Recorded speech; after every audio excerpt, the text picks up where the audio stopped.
Richard जब वो बच्चा था उसे उसकी माँ जूलिया, जो कि एक बहुत ही पावरफुल डेमन हंटर होती है, अपने इकलौते बेटे को उसकी आंटी के पास फ्रांस भेजने का फैसला लेती है। हालांकि रिचर्ड अपनी माँ से बहुत ही प्यार करता था, इसीलिए वो कहता है कि उसे भी अपने साथ ही रखे, क्योंकि अब वो भी मैजिक सीखने की कोशिश कर रहा है और डेमन्स को मारने में उसकी मदद कर सकता है। लेकिन जूलिया उदास होकर बताती कि शहर पहले से काफी ज्यादा असुरक्षित बन चुका है, डेमन्स की तादाद बहुत बढ़ गई है और जब तक रिचर्ड उसके साथ रहेगा वो ढंग से लड़ भी नहीं पाएगी। इसी वजह से वो उसे किसी सेफ जगह भेजना चाहती है। इतना कहकर वो अपने बेटे को गले लगा लेती है और उससे माफी मांगते हुए कहती है कि उसके पास इसके अलावा कोई और रास्ता नहीं है। लेकिन तभी पीछे से एक भारी आवाज सुनाई देती है जो कहती है कि जूलिया झूठ बोल रही है, क्योंकि इंसान के पास हमेशा दूसरे ऑप्शंस होते हैं पर वो हमेशा सबसे आसान रास्ता चुनता है। तब हमें पता चलता है कि वो ऑरलॉक्स है, जो इतिहास के सबसे ताकतवर डेमन्स में से एक माना जाता है। उसे देखते ही जूलिया तुरंत सतर्क हो जाती है और रिचर्ड को तुरंत वहाँ से भागने के लिए कहती है। जैसे ही रिचर्ड पीछे हटता है, दोनों के बीच जबरदस्त फाइट शुरू हो जाती है। शुरुआत में जूलिया अपने मैजिक से ऑरलॉक्स पर लगातार हमले करती है। कुछ देर तक ऐसा लगता है जैसे वो उस पर भारी पड़ रही हो, लेकिन अचानक ऑरलॉक्स अपनी असली ताकत दिखा देता और एक विशाल ड्रैगन के रूप में बदल जाता है, जिसके बाद वो हर एक दिशा में आग उगलना शुरू कर देता है और पल भर में पूरा माहौल बदल जाता है। रिचर्ड ये सब खड़े होकर देख रहा होता है और उसे यकीन ही नहीं होता कि उसकी माँ इतने खतरनाक दुश्मन का सामना कर रही है। अपनी माँ को मुश्किल में देख रिचर्ड बीच में आकर उसकी मदद करने की कोशिश करता है, लेकिन इसी वजह से ऑरलॉक्स का ध्यान सीधा उस पर चला जाता है। वो उसे खत्म करने के लिए हमला करता है, लेकिन जूलिया बिना एक पल सोचे अपने बेटे के सामने आ जाती है और ऑरलॉक्स उस पर अटैक कर देता है। जूलिया तुरंत एक मैजिक बैरियर बनाकर हमले को रोकने की कोशिश करती है, लेकिन बैरियर ज्यादा देर तक टिक नहीं पाता। कुछ ही पल बाद वो टूट जाता है और ऑरलॉक्स का हाथ सीधा जूलिया के सीने को चीर देता है और वो बुरी तरह जख्मी होकर खून से लथपथ हो जाती है। लेकिन उसकी आखिरी फिक्र भी सिर्फ अपने बेटे की होती है। वो दर्द भरी नजरों से रिचर्ड की तरफ देखती है और उससे माफी मांगते हुए कहती है कि वो उसे बचा नहीं पाई। इतना कहकर उसकी वही मौत हो जाती है। अपनी माँ को आंखों के सामने मरते देख रिचर्ड पूरी तरह टूट जाता है। वो जोर जोर से रोने लगता है, क्योंकि इतनी छोटी उम्र में उसने अपनी जिंदगी का सबसे दर्दनाक पल देख लिया होता है और वो कुछ भी नहीं कर पाता।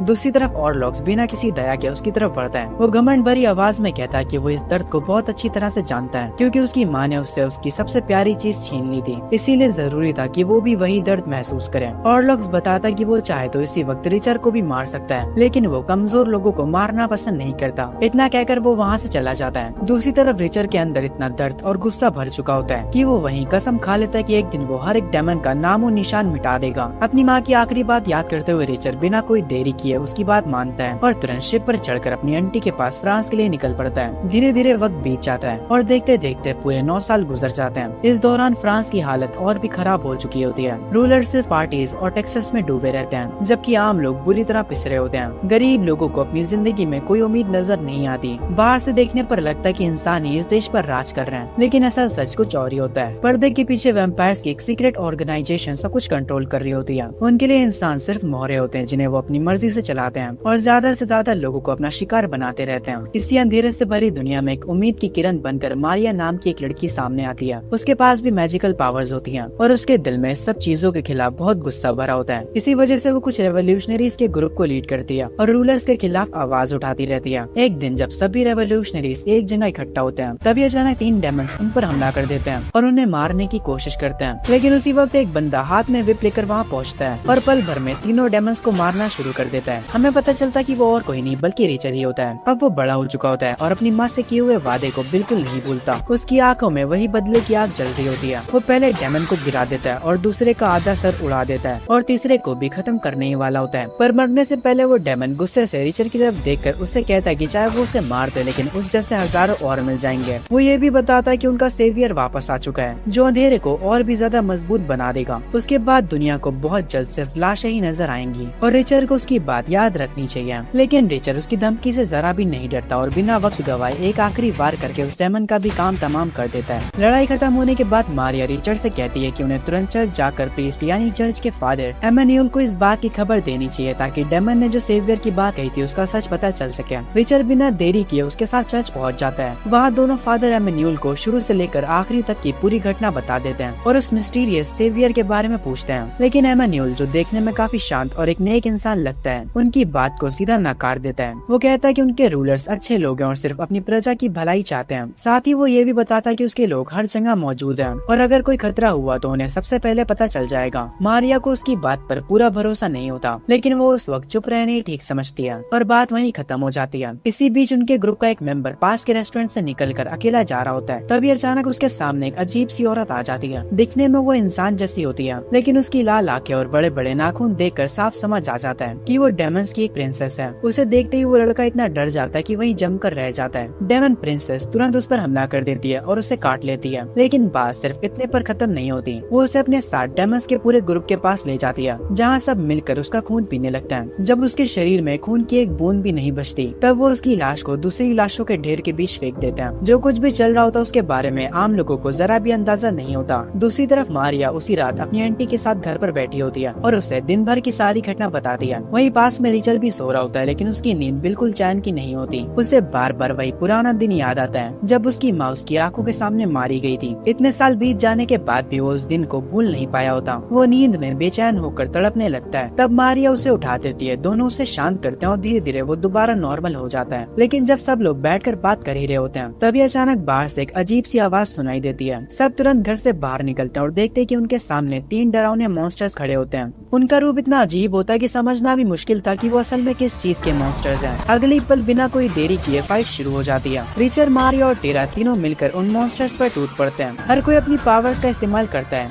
और लगातार उन पर हमले करता रहता है, लेकिन इतनी मेहनत के बाद भी मॉन्स्टर्स पर ज्यादा असर नहीं पड़ता। वो तीनों से काफी ज्यादा ताकतवर होते हैं। लड़ाई के दौरान मारिया का एक मैजिकल बट उसकी आंखों के सामने ही मारा जाता है। वहीं रिचर्ड भी बुरी तरह जख्मी हो जाता है। एक मॉन्स्टर उसके ऊपर खड़ा हुए एक आखिरी वार करने ही वाला होता है। कुछ ही पल में मॉन्स्टर वहीं गिरकर मर जाता है। बाकी दोनों मॉन्स्टर्स ये देखते घबरा कर वहाँ से भाग जाते हैं। रिचर्ड तुरंत उठकर देखने लगता है कि आखिर उसकी जान किसने बचाई। तब उसकी नजर 2 अनजान लोगों पर पड़ती है, जिन्हें देखकर साफ समझ आ रहा होता है कि वो इस गांव के नहीं हैं। रिचर्ड उनसे पूछता है कि वो लोग कौन है और यहाँ किस लिए आए हैं। साथ ही वो उनका शुक्रिया अदा करते हुए ये भी सवाल करता है कि उन्होंने उसकी मदद क्यों की। लेकिन दोनों पहले आपस में ही बात करने लगते हैं और रिचर्ड की तरफ ज्यादा ध्यान नहीं देते हैं। लड़का बताता है कि ये क्रीचर्स डार्क बीस्ट के नाम से जाने जाते हैं और कई सदियों से गायब थे और अब उनका वापस लौटना इस बात का इशारा है कि कोई बहुत बड़ी बुराई फिर से जन्म लेने वाली है। उसका कहना होता है कि आने वाला वक्त बिल्कुल भी अच्छा नहीं होगा। रिचर्ड फिर से उनकी बात काट कर पूछता है कि आखिर वो लोग हैं कौन। तब लड़की शांत होकर अपना नाम बताती है कि उसका नाम एनेट है और उसके साथ जो लड़का है वो एडवर्ड है। वो दोनों एक दूर के आइलैंड से सिर्फ रिचर्ड को ढूंढने के लिए आए होते हैं। ये सुनकर मारिया कहती कि जिसे वो ढूंढ रहे हैं वो तो उनके सामने ही खड़ा है। फिर वो पूछती कि आखिर उन्हें रिचर्ड से क्या काम है। रिचर्ड को लगता है कि शायद इन लोगों को भी उस मिस्टीरियस सेवियर के बारे में कुछ जानकारी मिली होगी। इसी दौरान हम यूरोप की सड़कों की तरफ बढ़ते हैं, जहाँ रेवोल्यूशन पूरी तरह फैल चुका होता है। रेवोल्यूशनरीज कई जगहों पर कब्जा कर चुके होते हैं और करप्ट रूलर्स को खुलेआम सजा दी जा रही होती है। वहीं फ्रांस में एमेन्यूल एक लंबी स्पीच दे रहा होता है। वो लोगों को समझाता है कि राजतंत्र ही सही रास्ता है और रेवोल्यूशनरीज असल में शैतान है जिन्हें रोकना बहुत जरूरी है। लेकिन उसकी स्पीच के दौरान एक इम्पोर्टेंट लड़की चर्च पहुंचती है और एमेन्यूल से तुरंत मिलने की बात करती है। गार्ड उसे रोक देते हैं और कहते हैं कि फादर अभी स्पीच में बिजी है, इसीलिए वो उनसे नहीं मिल सकती। ये बात सुनकर लड़की को गुस्सा आ जाता है। वो बिना कुछ सोचे गार्ड पर हमला कर देती है और उसे वहीं मार देती है। मारने से पहले वो उससे कहती कि उसे सेवियर की डिप्टी की बेइज्जती नहीं करनी चाहिए थी। अगली सुबह रिचर्ड और बाकी सब लोग फिर से बैठकर बात कर रहे होते हैं। तब एनेट बताती कि उसके आइलैंड में भी कभी करप्ट रूलर्स के खिलाफ रेवोल्यूशन हुआ था। उस रेवोल्यूशन के बाद उनके लोग आजाद हो गए और उनकी जिंदगी पहले से काफी बेहतर हो गई। लेकिन कुछ वक्त पहले ही उन्हें खबर मिली थी कि सेवियर नाम का एक बहुत ही खतरनाक डेमन दोबारा लौटने वाला है। इसी वजह से वो लोग फ्रांस आए हैं ताकि उसके बारे में जितनी भी जानकारी मिले वो इकट्ठा कर सके।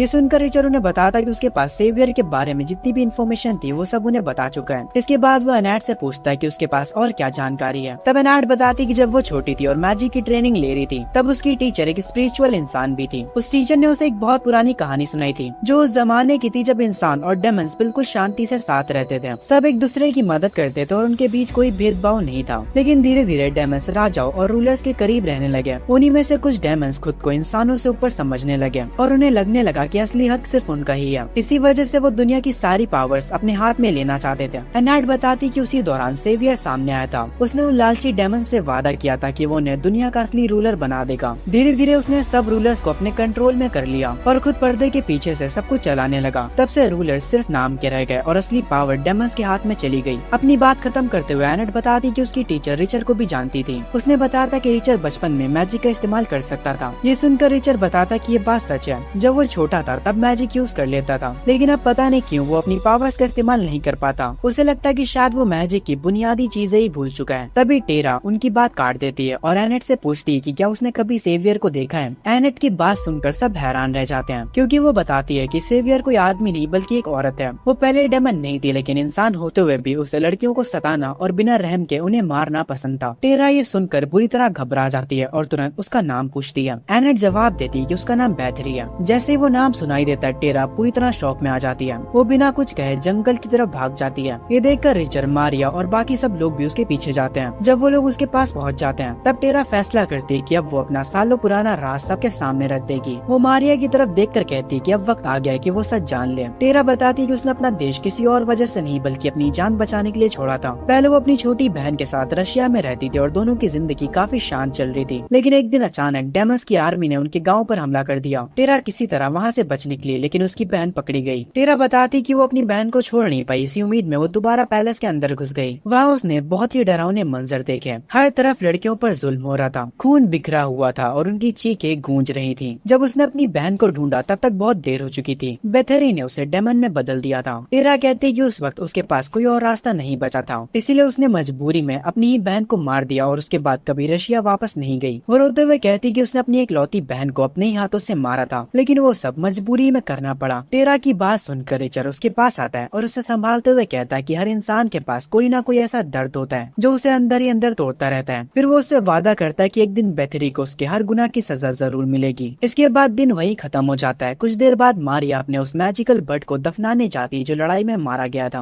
उसकी आंखें आंसुओं से भरी होती हैं और वो बहुत उदास नजर आती है। तब एडवर्ड उसके पास आकर उसे तसल्ली देता है। वो कहता है कि जिंदगी में हर किसी को कभी न कभी अपनी कोई प्यारी चीज खोनी पड़ती है। फिर वो धीरे धीरे गाना गाकर मारिया का मन हल्का करने की कोशिश करता है और कुछ देर बाद मारिया भी थोड़ी शांत हो जाती है। उसी रात रिचर्ड को खबर मिलती है कि एक महल पर शक है जहाँ शायद वैम्पायर्स का अड्डा हो सकता है। ये सुनते ही सब लोग फैसला करते हैं कि आज ही उस पैलेस में घुसकर सच का पता लगाया जाएगा। लेकिन टेरा को इस बात की बहुत चिंता हो रही होती है। उसे लग रहा होता है कि कुछ बहुत बुरा होने वाला है और शायद उनमें से किसी एक की जान खतरे में पड़ सकती है। वो सबको रोकने की कोशिश करती है और कहती है कि रात काफी हो चुकी है, इसलिए उन्हें कल जाना चाहिए। साथ ही वो ये भी कहती है कि अगर वो लोग आज ही जा रहे हैं तो वो भी उनके साथ चलेगी, लेकिन रिचर्ड उसकी बात मानने से इनकार कर देता है। वो उसे तसल्ली देते हुए कहता है कि वो लोग सब संभाल लेंगे और वादा करता है कि सभी लोग ठीक ठाक वापस लौटेंगे। इतना कहकर सब पैलेस की तरफ निकल पड़ते हैं। रास्ते में चलते चलते एडवर्ड एनेट के बारे में बताता है। उसका कहना होता है कि एनेट एक बहुत ही मशहूर मैजिशियन फैमिली से आती है। वो सिर्फ आम मैजिक ही नहीं बल्कि नेचर के चारों एलिमेंट्स यानी हवा, पानी, आग और पत्थर को भी कंट्रोल कर सकती है। एडवर्ड बताता है कि ऐसी पावर बहुत ही रेयर होती है और हर किसी के बस की बात नहीं होती। इसके बाद वो दोनों रिचर्ड से उसके परिवार के बारे में पूछते हैं। रिचर्ड बताता है कि उसका पूरा खानदान कई पीढ़ियों से डेमन्स का शिकार करता आया है। उसकी माँ एक बहुत ही स्किल्ड डेमन हंटर थी और आज भी वो उसी विप का इस्तेमाल करता है जिससे उसकी माँ लड़ा करती थी। जब उससे पूछा जाता है कि क्या उसकी माँ भी जिंदा है तो वो उदास होकर बताता है कि उसकी माँ एक डेमन के हाथों मारी गई थी और जब तक वो अपना बदला लेकर हर डेमन को उसके गुनाहों की सजा नहीं दे देता तब तक वो चैन से नहीं बैठेगा। कुछ ही देर बाद सब लोग नदी के किनारे पहुंच जाते हैं। तब एनेट अपना मैजिक इस्तेमाल करती है और पानी के नीचे से बड़े बड़े पत्थर निकाल कर एक ब्रिज बना देती है जिससे सब आसानी से दूसरी तरफ पहुंच जाते हैं। उसके बाद वो लोग चुपचाप पैलेस के अंदर घुस जाते हैं, लेकिन अंदर का मंजर देखकर सबके होश उड़ जाते हैं। वहाँ एक बड़ी पार्टी चल रही होती है जिसमें वैम्पायर्स और नाइट क्रीचर्स खुलेआम मौजूद होते हैं। पैलेस के एक कोने में एक गाड़ी खड़ी होती है जो इंसानों की लाशों से भरी होती है। रिचर्ड की नजर जैसे ही उन लाशों पर पड़ती है वो वहीं जम जाता है। उन्हीं लाशों के बीच उसे अपने एक दोस्त की डेड बॉडी भी दिखाई देती है। वही एनेट की नजर भी एक डेमन पर पड़ती है जिसे देखते ही वो गुस्सा हो जाती है। वो वही डेमन होता है जिसने उसकी माँ को मारा था।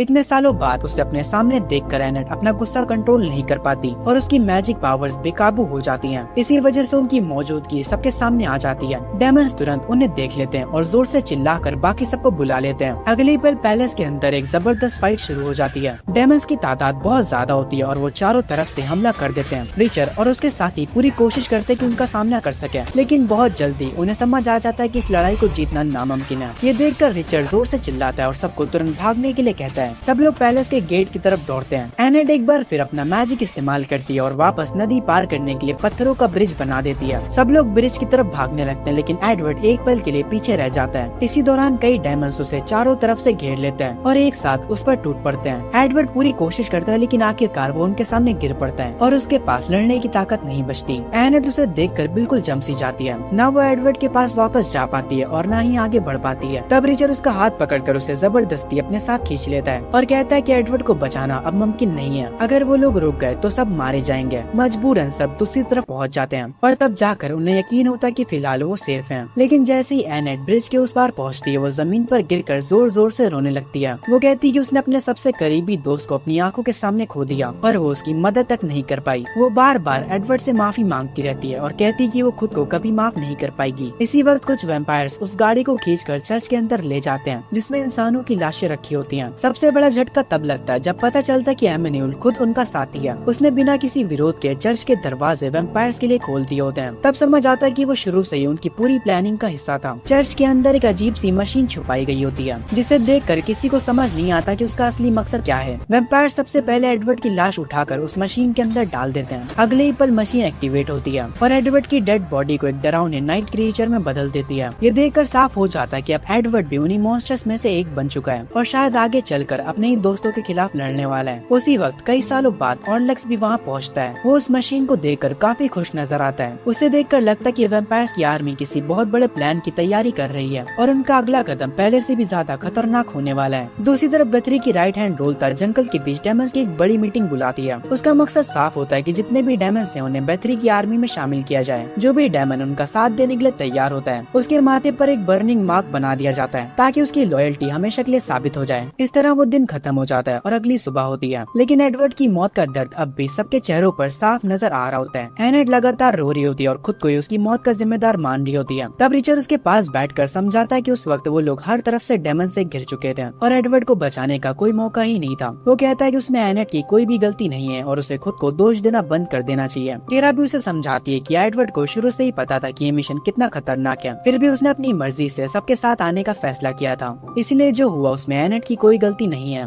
लेकिन इतना समझाने के बाद भी एनेट खुद को संभाल नहीं पाती। वो लगातार रोते हुए बस एक ही बात दोहराती रहती है कि उसने एडवर्ड का हाथ छोड़ दिया था। वो कहती है कि उसने अपने सबसे करीबी दोस्त और उस इंसान को खो दिया जिसने उसका साथ तब दिया था जब पूरी दुनिया ने उसे अकेला छोड़ दिया था। यहीं से सवाल उठता है कि आखिर एनेट और एडवर्ड की मुलाकात हुई कैसे थी। इसका जवाब जानने के लिए कहानी एक फ्लैशबैक में चली जाती है जब एनेट एक छोटी सी बच्ची थी और उसकी माँ एक स्लेव के रूप में काम करती थी। एनेट बताती कि जब वो छोटी थी तब वो अपनी माँ के साथ एक बहुत बड़ी प्लांटेशन में रहती थी। दोनों वहाँ स्लेव बनकर काम करते थे। इतनी मुश्किल जिंदगी के बाद भी उसकी माँ हमेशा उसके लिए गाने गाती रहती थी ताकि एनेट हंसती रहे और उसे उस जहन्नुम जैसी जिंदगी का एहसास कम हो। वो हर हाल में अपनी बेटी को खुश रखने की कोशिश करती थी। एक दिन जब एनेट खेलते खेलते भाग रही होती है तब प्लांटेशन का मालिक अपनी घोड़ा गाड़ी लेकर उसकी तरफ आ रहा होता है। एनेट उसके बिल्कुल सामने आ जाती है और लगता है कि अब उसका बचना नामुमकिन है। लेकिन उसी वक्त उसकी माँ दौड़ कर आती है और आखिरी पल में उसे खींचकर बचा लेती है। कुछ दिन बाद एक रात जब एनेट और उसकी माँ अपनी छोटी सी झोपड़ी में वापस लौटते हैं तब अचानक प्लांटेशन का मालिक वहाँ घुस आता है। तब पता चलता है कि वो कोई आम इंसान नहीं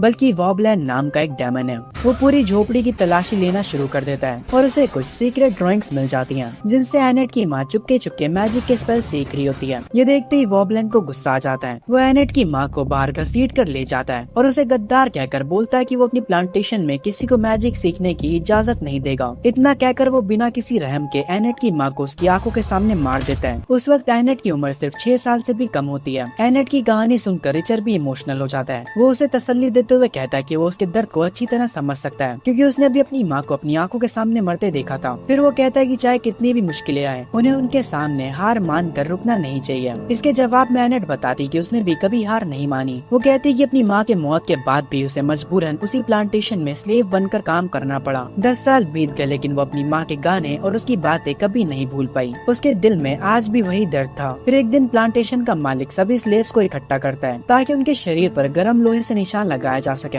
लेकिन एनेट इस बात का विरोध कर देती है। गुस्से के कारण उसके अंदर की मैजिकल पावर पहली बार सामने आ जाती है जिसका इस्तेमाल करके वो वहाँ से भाग निकलती है। लेकिन वॉबलैंड उसे इतनी आसानी से जाने नहीं देना चाहता था। वो तुरंत अपने आदमियों को उसके पीछे भेज देता है और उसे पकड़कर वापस लाने का हुक्म देता है। एनेट लगातार भागती रहती है और रास्ते में जो पहली बड़ी बिल्डिंग दिखती है उसी के अंदर घुस जाती है। बाद में पता चलता है कि वो एक ओपेरा हाउस था और उस वक्त वहाँ परफॉर्मेंस दे रहा सिंगर एडवर्ड था। एनेट छुप कर वहाँ अपनी जान बचाने की कोशिश करती है लेकिन वॉबलैंड भी अपने हंटिंग डॉग्स की मदद से उसका पीछा करते हुए ओपेरा हाउस तक पहुँच जाता है। वो पूरी बिल्डिंग की तलाशी लेना चाहता था लेकिन एडवर्ड उसके सामने खड़ा हो जाता है और साफ मना कर देता है। वो कहता है कि अंदर कोई नहीं है और वो अपनी परफॉर्मेंस में कोई रुकावट नहीं चाहता। एडवर्ड की बात और उसके कॉन्फिडेंस को देखकर वॉबलैंड फिलहाल वहाँ से चला जाता है और कहता है कि शो खत्म होने के बाद वो दोबारा आएगा। उसके जाते ही एनेट छुपकर एडवर्ड के रूम में पहुंच जाती है। एडवर्ड को पता चल जाता है कि वो अंदर छुपी हुई है लेकिन वो उसका राज किसी को नहीं बताता बल्कि वो उसकी मदद करने का फैसला करता है। वो एनेट से कहता है कि वो उसके कपड़ों में से जो चाहे पहन ले ताकि बिना शक आए वो वहाँ से निकल सके।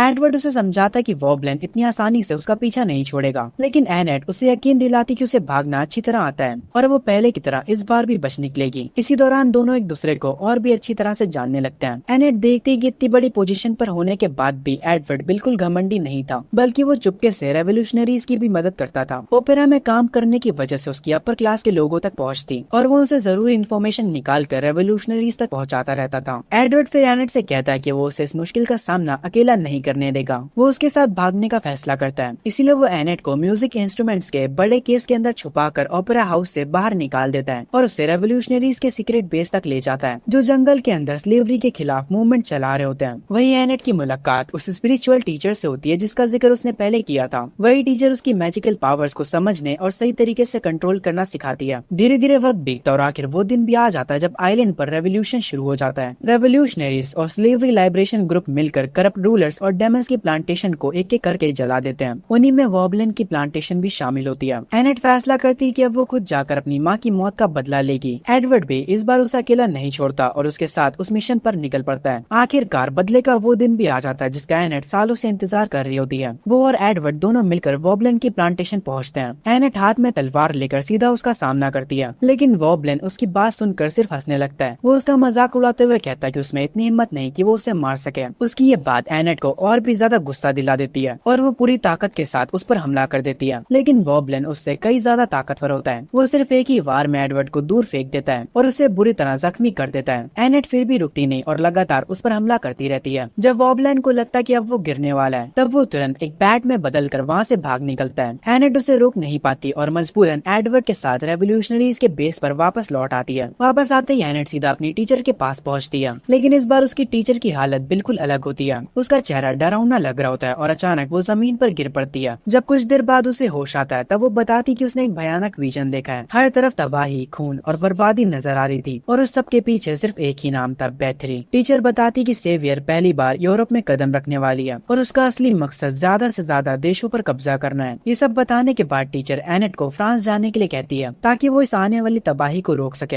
एनेट भी बिना देरी किए तैयार हो जाती है। एडवर्ड भी उसे अकेला जाने नहीं देता और उसके साथ फ्रांस के लिए निकल पड़ता है। वहीं पहुंचकर दोनों की मुलाकात रिचर और उसके साथियों से होती है। बाकी की कहानी तो तुम पहले ही देख चुके हो। वीडियो में आगे बढ़ने से पहले अगर आप अभी भी इस वीडियो को देख रहे हो, इसका मतलब आपको ये वीडियो पसंद आ रही है। सो प्लीज वीडियो को कंटिन्यू करने से पहले चैनल को सब्सक्राइब और वीडियो को लाइक कर देना और साथ ही हाई का बटन भी दबा देना ताकि ये वीडियो ज्यादा से ज्यादा व्यूज गेन कर सके और मैं इसका सेकंड सीजन भी ला सकूं। और अगर आपको इसका सीजन सेकंड सच में चाहिए तो 70 कमेंट्स और 7 के लाइक्स का एम पूरा कर दो। चलो वीडियो में वापस चलते हैं। फ्लैशबैक खत्म होते ही कहानी दोबारा प्रेजेंट में लौट आती है। रिचर गुस्से में कसम खाता कि वो खुद वॉबलिन को उसके हर गुनाह की सजा देगा और उससे उसकी माँ और एनेट दोनों का बदला लेकर रहेगा। इसी दौरान चर्च के बाहर एमेन्यूल का असिस्टेंट गार्ड ड्यूटी कर रहा होता है। तभी अचानक ऑरलॉक्स वहाँ आ जाता है और उससे पूछता है कि आखिर उन लोगों ने बेथरी का साथ क्यों दिया। वो कहता है जिनके मुंह पर हमेशा फेथ और लॉयल्टी की बातें होती हैं, वो आज बेथरी के लिए कैसे काम कर रहे हैं। असिस्टेंट गुस्से में जवाब देता है कि ऑरलॉक्स फेथ के बारे में कुछ नहीं जानता। उसका कहना होता है कि फादर एमेन्यूल जो भी फैसला करते हैं वही उनके लिए सही होता है और वो बिना सवाल किए उसका पालन करेंगे। तब ऑरलॉक्स उन्हें चेतावनी देता है कि बेथरी किसी की अपनी नहीं है। जब तक उसका काम निकलेगा तब तक वो उनका इस्तेमाल करेगी और उसके बाद सबको खत्म कर देगी। इतना कहकर ऑरलॉक्स असिस्टेंट को जिंदा छोड़ देता है और वहाँ से चला जाता है। उसी रात मारिया रेवोल्यूशनरीज के सामने एनेट का इंट्रोडक्शन करवाती है। तब एनेट सबके सामने खड़ी होकर स्पीच देती है। वो बताते हैं कि जिस तरह से वो खुद स्लेवरी से आजाद हुई थी, उसी तरह वो सबको करप्ट रूलर्स और वैम्पायर्स के जुल्म से भी आजाद करवाना चाहती है। दूसरी तरफ एमेन्यूल चर्च में लोगों के सामने स्पीच दे रहा होता है। वो रेवोल्यूशन और रेवोल्यूशनरीज को सारी परेशानियों का कारण बताता है और लोगों को उनके खिलाफ भड़काने की कोशिश करता है। तभी अचानक पूरे शहर में डरावने मॉन्स्टर्स की आवाजें गूंजने लगती हैं। सारे लोग घबरा जाते हैं, लेकिन एमेन्यूल उन्हें तसल्ली देता है। वो कहता है कि चर्च एक पवित्र जगह है और कोई भी मॉन्स्टर उनका कुछ नहीं बिगाड़ सकता। लेकिन असल सच कुछ और ही होता है। मॉन्स्टर्स बाहर से नहीं बल्कि चर्च के अंदर से ही निकल रहे होते हैं और सीधा रेवोल्यूशनरीज की तरफ बढ़ रहे होते हैं। यही उनकी पहले से तैयार की हुई प्लानिंग होती है। जैसे ही मॉन्स्टर्स हमला करते हैं, रिचर और उसके साथी वक्त पर वहाँ पहुँच जाते हैं और उनसे भिड़ जाते हैं। जबरदस्त लड़ाई शुरू हो जाती है। मारिया भी अपना मैजिक यूज करके एक मैजिकल बीस्ट को समन करती है जो उनकी मदद करता है। लेकिन इसी लड़ाई के दौरान एनेट एकदम से सुन रह जाती है। उसकी नजर एक नाइट क्रीचर पर पड़ती है और वो उसे देखकर हिल जाती है। वो और कोई नहीं बल्कि एडवर्ड होता है जो अब मॉन्स्टर में बदल चुका है। सबसे हैरानी की बात ये होती है कि एडवर्ड एनेट पर हमला नहीं करता, बल्कि जब एक और मॉन्स्टर पीछे से उस पर वार करने आता है तब एडवर्ड खुद उसकी रक्षा करता है। ये सब देखकर एनेट के अंदर का दर्द और भी बढ़ जाता है। तभी एक तीसरा मॉन्स्टर एडवर्ड को पकड़कर तेजी से चर्च की तरफ ले जाता है। इसी वक्त एनेट सबके सामने रो पड़ती है और बताती है कि जो नाइट क्रीचर अभी उनके सामने था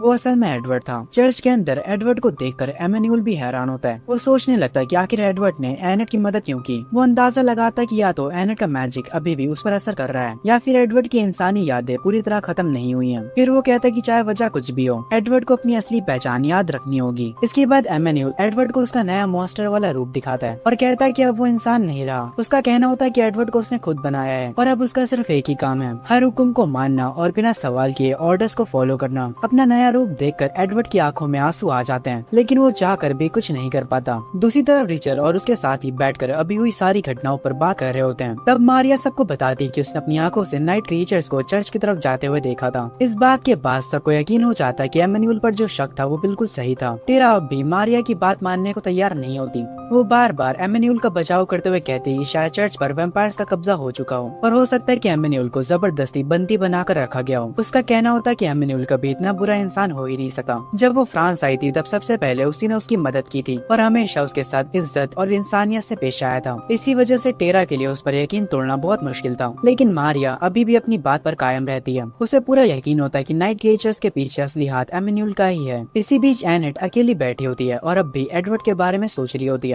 रिचर्ड उसके पास आता है और उसे समझाने की कोशिश करता है। एनेट कहती है कि उसने एडवर्ड को पहचान लिया था, वो चाहे किसी भी रूप में हो, वो उसकी आंखों को हजारों लोगों के बीच भी पहचान सकती है। रिचर्ड भारी दिल से उसे समझाता है कि एडवर्ड अब पहले जैसा नहीं रहा, अब वो पूरी तरह एक नाइट क्रिएचर बन चुका है और शायद उसे वापस लाना अब मुमकिन नहीं है। रिचर्ड ये भी कहता है कि हो सकता है एडवर्ड खुद भी इस हालत में जीना नहीं चाहता हो और अगर उसे इस दर्द से आजादी देने का कोई तरीका है तो शायद वो सिर्फ उसकी मौत हो। ये बात सुनकर भी एनेट हार नहीं मानती। वो साफ कह देती कि इस बार वो एडवर्ड को अकेला नहीं छोड़ेगी, वो चर्च जाकर उससे जरूर मिलेगी और जितना हो सके उसकी मदद करेगी। मारिया भी उसकी बात से सहमत हो जाती है। उसका कहना होता है कि वैसे भी उन्हें चर्च जाकर ये कंफर्म करना है कि एमेन्यूल ही नाइट क्रीचर्स के पीछे है या नहीं, लेकिन रिचर्ड इस प्लान का विरोध करता है। वो याद दिलाता है कि पिछली बार बिना प्लानिंग के पेरिस में घुसने की वजह से ही एडवर्ड को खोना पड़ा था। इस बार वो वही गलती दोबारा नहीं दोहराना चाहता। तब एनेट बीच में बोल पड़ती है और कहती है कि इतनी प्लानिंग की जरूरत नहीं है, उसने इससे भी ज्यादा डेंजरस मिशंस कंप्लीट किए हैं और इसके लिए ये मिशन कोई बड़ी बात नहीं है। उनकी बहस के बीच टेरा शांत आवाज में बताती कि अगर सब चर्च जाना ही चाहते हैं तो उसे एक सीक्रेट रास्ता पता है जो सीधा वहाँ तक पहुँचता है, लेकिन वो एक शर्त रखती है कि इस बार वो भी उनके साथ मिशन पर जाएगी। सबके पास उसकी बात मानने के अलावा कोई और ऑप्शन नहीं होता, इसीलिए आखिर सब उसकी शर्त मान लेते हैं। इसके बाद सब लोग एक साइड वाली गली में पहुँचते हैं जहाँ एक सीक्रेट पैसेज छुपा होता है। बाहर से देखकर कोई सोच भी नहीं सकता था कि उसके अंदर चर्च तक जाने का रास्ता मौजूद है। सब लोग उस टनल में उतरते हैं और चर्च की तरफ बढ़ने लगते हैं। दूसरी तरफ ऑरलॉक्स एडवर्ड के सामने आता है और उससे पूछता है कि आखिर वो खुद को क्या समझता है। ऑरलॉक्स कहता है कि उसकी आंखों में पछतावा और बेबसी साफ दिख रही है, जबकि नाइट क्रीचर्स में ऐसे इमोशंस होने ही नहीं चाहिए। एडवर्ड उलझन भरी आवाज में जवाब देता है कि उसे खुद नहीं पता वो कौन है और उसे क्यों बनाया गया है, बस इतना जानता है कि वो सिर्फ अपनी आजादी चाहता है। ये सुनकर ऑरलॉक्स हंस पड़ता है और कहता है कि एडवर्ड ने दुनिया की सबसे नामुमकिन चीज मांग ली है। इधर टेरा टनल में चलते हुए एनेट को समझाती रहती है कि अगर एडवर्ड वाकई नाइट क्रीचर निकला तो उसके खिलाफ फैसला लेना बहुत मुश्किल होगा, आखिर वो कभी उसका सबसे करीबी इंसान था। लेकिन एनेट कहती है कि वो पहले एडवर्ड से मिलना चाहती है, उसके बाद ही कोई फैसला लेगी। थोड़ी देर बाद सब लोग चर्च के सीक्रेट बेसमेंट के गेट तक पहुंच जाते हैं। गेट खोलने से पहले टेरा सबको याद दिलाती है कि उनका असली मिशन सच का पता लगाना है। उन्हें नहीं पता कि अंदर कितने मॉन्स्टर्स होंगे, इसलिए सबसे जरूरी बात अपनी जान बचाकर बाहर निकलना है। रिचर्ड मुस्कुराकर कहता है कि जैसा टेरा कहेगी वैसा ही होगा। जैसे ही टेरा गेट खोलती है और सब अंदर जाते हैं, एनेट को एडवर्ड की आवाज सुनाई देती है। वो बिल्कुल वैसे ही गाना गा रहा होता है जैसे वो पहले गाया करता था। आवाज सुनते एनेट बिना सोचे उसकी तरफ दौड़ पड़ती है, लेकिन रास्ते में एक नाइट क्रीचर उसका रास्ता रोक लेता है। रिचर्ड तुरंत उसके सामने दीवार बनकर खड़ा हो जाता है और एक ही बार में उस मॉन्स्टर को खत्म कर देता है। उसी वक्त मारिया और टेरा भी अपना मैजिक यूज करके बाकी मॉन्स्टर्स का सामना करने लगती हैं। इसी दौरान एमेन्यूल भी उनके सामने आ जाता है और उसके साथ रोल्ता भी मौजूद होती है। उन्हें देखते ही एमेन्यूल का चेहरा बदल जाता है और पहली बार उस पर घबराहट और शर्म दोनों साफ नजर आती है। वहीं रोल्ता को देखकर टेरा भी हैरान रह जाती है। इस सब के बीच एनेट एडवर्ड की सेल तक पहुंच जाती है। सबसे हैरानी की बात ये होती है कि एडवर्ड उसे पहचान लेता है। वो धीरे से कहता है कि उसे याद है कि दोनों ने साथ में समुद्र पार किया था और उनका कोई जरूरी मिशन भी था, लेकिन उसे ये याद नहीं आ रहा कि वो मिशन आखिर था क्या। एडवर्ड की ये बात सुनकर एनेट पूरी तरह टूट जाती है। वो उससे माफी मांगते हुए कहती है कि वो उससे पहले नहीं बचा पाई और इसी वजह से उसकी ये हालत हुई है और अब वो अपनी गलती सुधारना चाहती है। अगर उसे वापस इंसान नहीं बना सकती तो कम से कम उसके दर्द को खत्म जरूर करेगी। एडवर्ड को तब समझ आ जाता है कि एनेट उसे मारने की बात कर रही है। ये सोचकर वो पूरी तरह डर जाता है और सेल के एक कोने में जाकर छुपने लगता है। एडवर्ड को इस हालत में देखकर एनेट का दिल टूट जाता है। वो तुरंत उससे माफी मांगती है और कहती है कि उसने सिर्फ यही सोचा था कि शायद इसी तरह उसका दर्द खत्म हो सके। दूसरी तरफ रिचर्ड ड्रोल्ता के साथ आए एक वैम्पायर को हरा देता है। वहीं ड्रोल्ता मारिया पर हमला करके उसे जख्मी कर देती है और उसे मारने ही वाली होती है, लेकिन उसी वक्त एमेन्यूल बीच में आ जाता है और ड्रोल्ता को रोक देता है। वो उसे याद दिलाता है कि उनके बीच पहले ये समझौता हुआ था कि वो किसी भी कम उम्र के बच्चे को नहीं मार सके, इसीलिए ड्रोल्ता अपना निशाना बदल कर एनेट पर हमला कर देती है। एनेट ड्रोल्ता का सामना करने लगती है। दोनों के बीच जबरदस्त लड़ाई शुरू हो जाती है और देखकर लगता है कि दोनों की स्ट्रेंथ लगभग बराबर है। इसी दौरान टेरा गुस्से और दुख के साथ एमेन्यूल से पूछती है कि आखिर उसने ऐसा कैसे कर दिया। वो कहते हैं कि जिस इंसान ने हमेशा डेमन्स के खिलाफ बातें की, वही उनके साथ मिलकर इंसानों का दुश्मन कैसे बन गया। एमेन्यूल शर्मिंदगी के साथ जवाब देता है कि उसने ये सब सिर्फ चर्च और अपने लोगों को बचाने के लिए किया। उसका कहना होता है कि उसे लगा यही एक रास्ता था जिससे वो अपनी प्रजा की रक्षा कर सकता था। तभी अचानक रिचर को कुछ आवाज सुनाई देती है जो उसके लिए किसी बुरे सपने से कम नहीं होती। वो आवाज ऑरलॉक्स की होती है। ऑरलॉक्स मुस्कुराकर उससे कहता कि वो पहले से काफी बड़ा और ताकतवर हो गया है। यह आवाज सुनते ही रिचर के पैर वहीं जम जाते हैं। जैसे ही वो मुड़कर देखता है, उसके सामने वही चेहरा खड़ा होता है जिसने सालों पहले उसकी माँ को उसकी आंखों के सामने मार दिया था।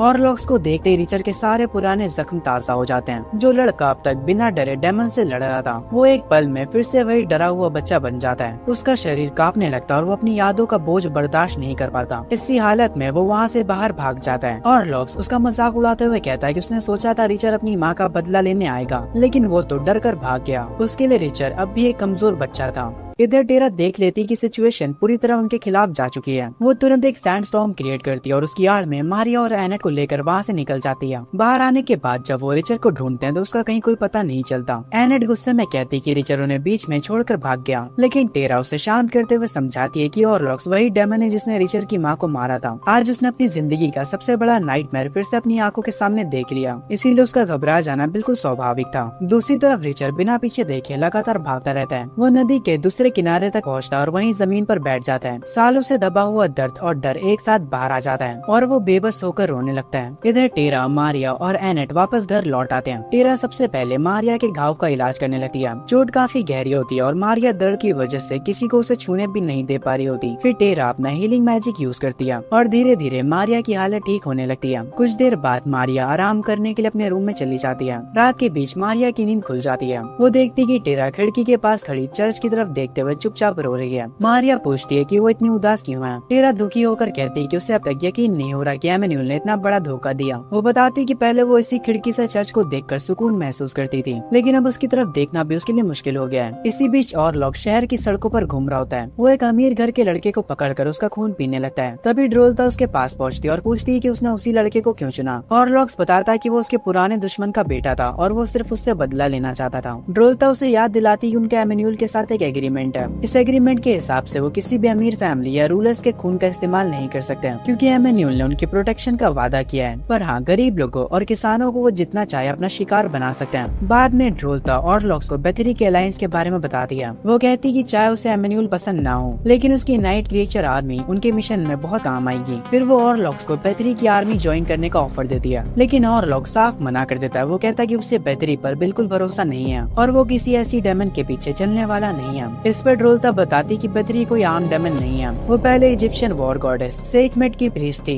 और उसने सेखमेट का खून पीने के बाद उसकी रॉयल पावर हासिल कर ली। इसी पावर की मदद से वो पूरी दुनिया से सूरज की रोशनी मिटा सकती है और धरती को हमेशा के लिए अंधेरे में बदल सकती है, जहाँ डेमन्स बिना किसी डर के रह सके। इतना सब सुनने के बाद भी ऑरलॉक्स अपना फैसला नहीं बदलता। वो कहता है कि जब तक वो अपनी आंखों से ये सब होते हुए नहीं देख लेता, तब तक वो बेहतरी पर यकीन नहीं करेगा। इन दोनों को बिना पता चले एनेट दूर से उनकी पूरी बात सुन रही होती है। इस तरह उसे बेहतरी के असली प्लान के बारे में सब कुछ पता चल जाता है। इसी दौरान एनेट की नजर एक वैम्पायर पर पड़ती है जो सड़क पर एक गरीब लड़के का खून पीने की कोशिश कर रहा होता है। वो तुरंत दौड़कर उस लड़के को बचा लेती है और वैम्पायर को पीछे धकेल देती है, लेकिन अगले ही पल उसके होश उड़ जाते हैं, क्योंकि उसके सामने खड़ा वैम्पायर और कोई नहीं बल्कि वॉब्लिन होता है, वही डेमन जिसने उसकी माँ को मारा था और जो कभी उसकी जान लेने भी आया था। अपने सबसे बड़े दुश्मन को सामने देखते ही एनेट बिना एक पल गवाए उस पर अपना मैजिक चला देती है और क्रॉस शेप्ड बैरियर बनाकर उसे एक मैजिकल प्रिजन के अंदर कैद कर देती है और वो बाहर निकलने की लाख कोशिश करता है, लेकिन नाकाम रहता है। इसके बाद भी उसका घमंड कम नहीं होता। वो एनेट से कहता है कि चाहे वो उसे अभी मार दे, फिर भी बेथरी को कोई नहीं रोक सकता। उसका कहना होता है कि बेथरी उन सब डेमन्स को आजाद कर देगी और दुनिया में फिर से वही पुराना सिस्टम लाएगी, जहाँ डेमन्स रूलर्स होंगे और इंसान उनके स्लेव्स। लेकिन एनेट उसकी बातों पर ध्यान नहीं देती। वो उसे चुप रहने के लिए कहती है और बताती कि उसकी जिंदगी के बस कुछ ही पल बचे हैं, क्योंकि सूरज उगने वाला है। जैसे ही सुबह की पहली धूप वॉब्लिन पर पड़ती है, उसका शरीर धीरे धीरे जलना शुरू हो जाता है और कुछ कुछ ही देर में वो राख बन जाता है। अपनी माँ के कातिल को अपनी आंखों के सामने खत्म होते देख एनेट को पहली बार सुकून मिलता है और उसे लगता है कि उसने अपना बदला पूरा कर लिया। दूसरी तरफ टेरा और मारिया के घर पर अचानक फादर एमेन्यूल पहुंच जाता है। मारिया उसे देखते ही नाराज हो जाती है, लेकिन एमेन्यूल उससे कहता है कि वो सिर्फ कुछ बात करना चाहता है। वो शर्मिंदगी के साथ अपनी सफाई देने लगता है। उसका कहना होता है कि यूरोप के कई देशों में रेवोल्यूशनरी चर्चेस को बर्बाद कर रहे थे और प्रीस्ट को मार रहे थे। इसी वजह से उसने डेमंस के साथ हाथ मिलाया ताकि फ्रांस का चर्च और उसका धर्म बचाया जा सके।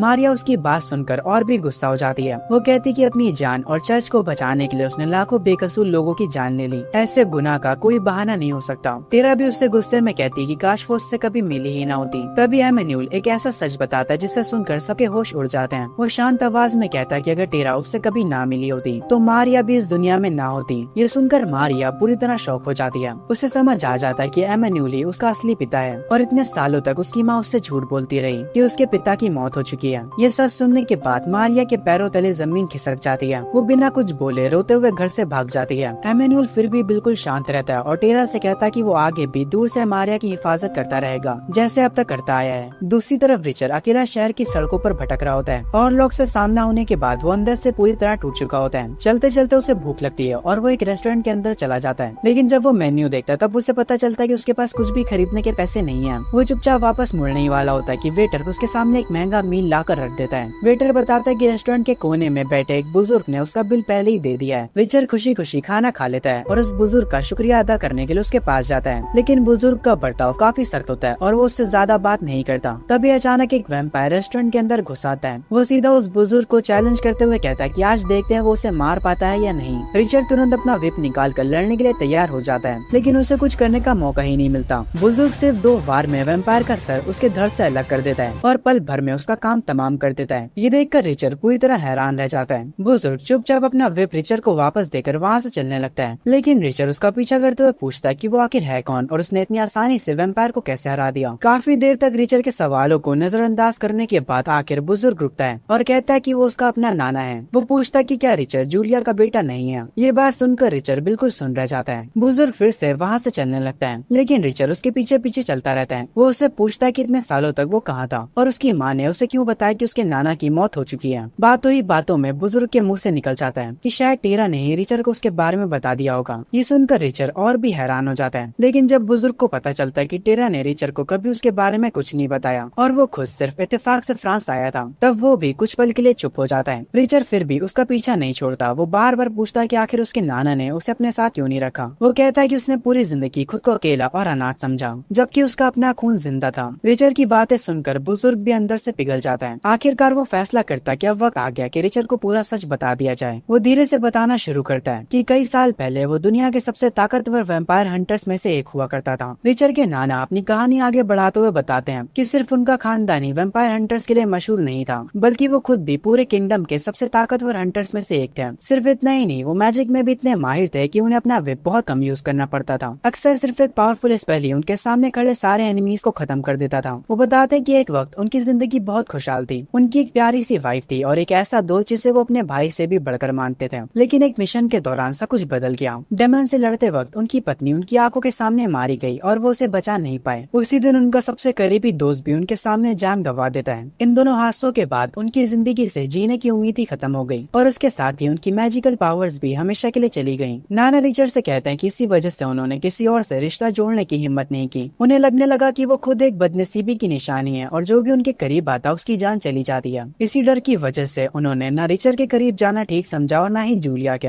ये सब सुनकर रिचर्ड की आंखों में आंसू आ जाते हैं। उसे अपनी माँ के आखिरी पल याद आ जाते हैं और वो खुद को रोक नहीं पाता। नाना भी उसे देखकर समझ जाते हैं कि उसके दिल में कितना दर्द छुपा हुआ है। इसी वक्त पास के एक जंगल में वैम्पायर्स का एक ग्रुप घूम रहा होता है। अचानक उनका लीडर रुक जाता है और अपना रास्ता बदल देता है, जैसे उसे किसी की मौजूदगी का एहसास हो गया हो। दूसरी तरफ एनेट अपना मैजिक यूज करके एक स्पिरिचुअल पोर्टल बनाती है। उस पोर्टल के जरिए वो एक अलग ही स्पिरिचुअल डायमेंशन में पहुंचती है, जहाँ उसकी टीचर की सोल उसका इंतजार कर रही होती है। टीचर बताती कि वो शुरू से ही एनेट पर नजर रखे हुए थी और उसे सब पता है कि उसने वॉबलैंड से बदला ले लिया है। वो उसकी हिम्मत की तारीफ करती है और कहती कि इतने सालों बाद भी उसने अपना वादा पूरा कर दिखाया। लेकिन एनेट उदास होकर कहती कि बदला तो मिल गया, लेकिन उसने एडवर्ड को खो दिया। इस पर उसकी टीचर उसे तसल्ली देते हुए बताती है कि एडवर्ड के अंदर अब भी उसकी इंसानी रूह जिंदा है, इसीलिए अब भी उम्मीद बाकी है और शायद एक दिन उसे वापस बचाया जा सके। इसी दौरान ऑरलेक्स फिर से एमेन्यूल के असिस्टेंट से मिलता है। असिस्टेंट उससे पूछता है कि रिचर उसे देखकर इतना डर क्यों गया था। इस पर ऑरलैक्स बताता है कि उसने रिचर की माँ को उसकी आंखों के सामने मारा था, लेकिन वो बात वहीं खत्म नहीं करता। ऑरलैक्स अपनी पुरानी कहानी बताता है। वो कहता है कि कई साल पहले वो एक छोटे से गाँव में रहता था। वहाँ उसकी मुलाकात एक बहुत ही ईमानदार और बहादुर डेमन से हुई थी। दोनों बहुत जल्दी गहरे दोस्त बन गए थे और गाँव के लोग भी उस डेमन से बहुत प्यार करते थे।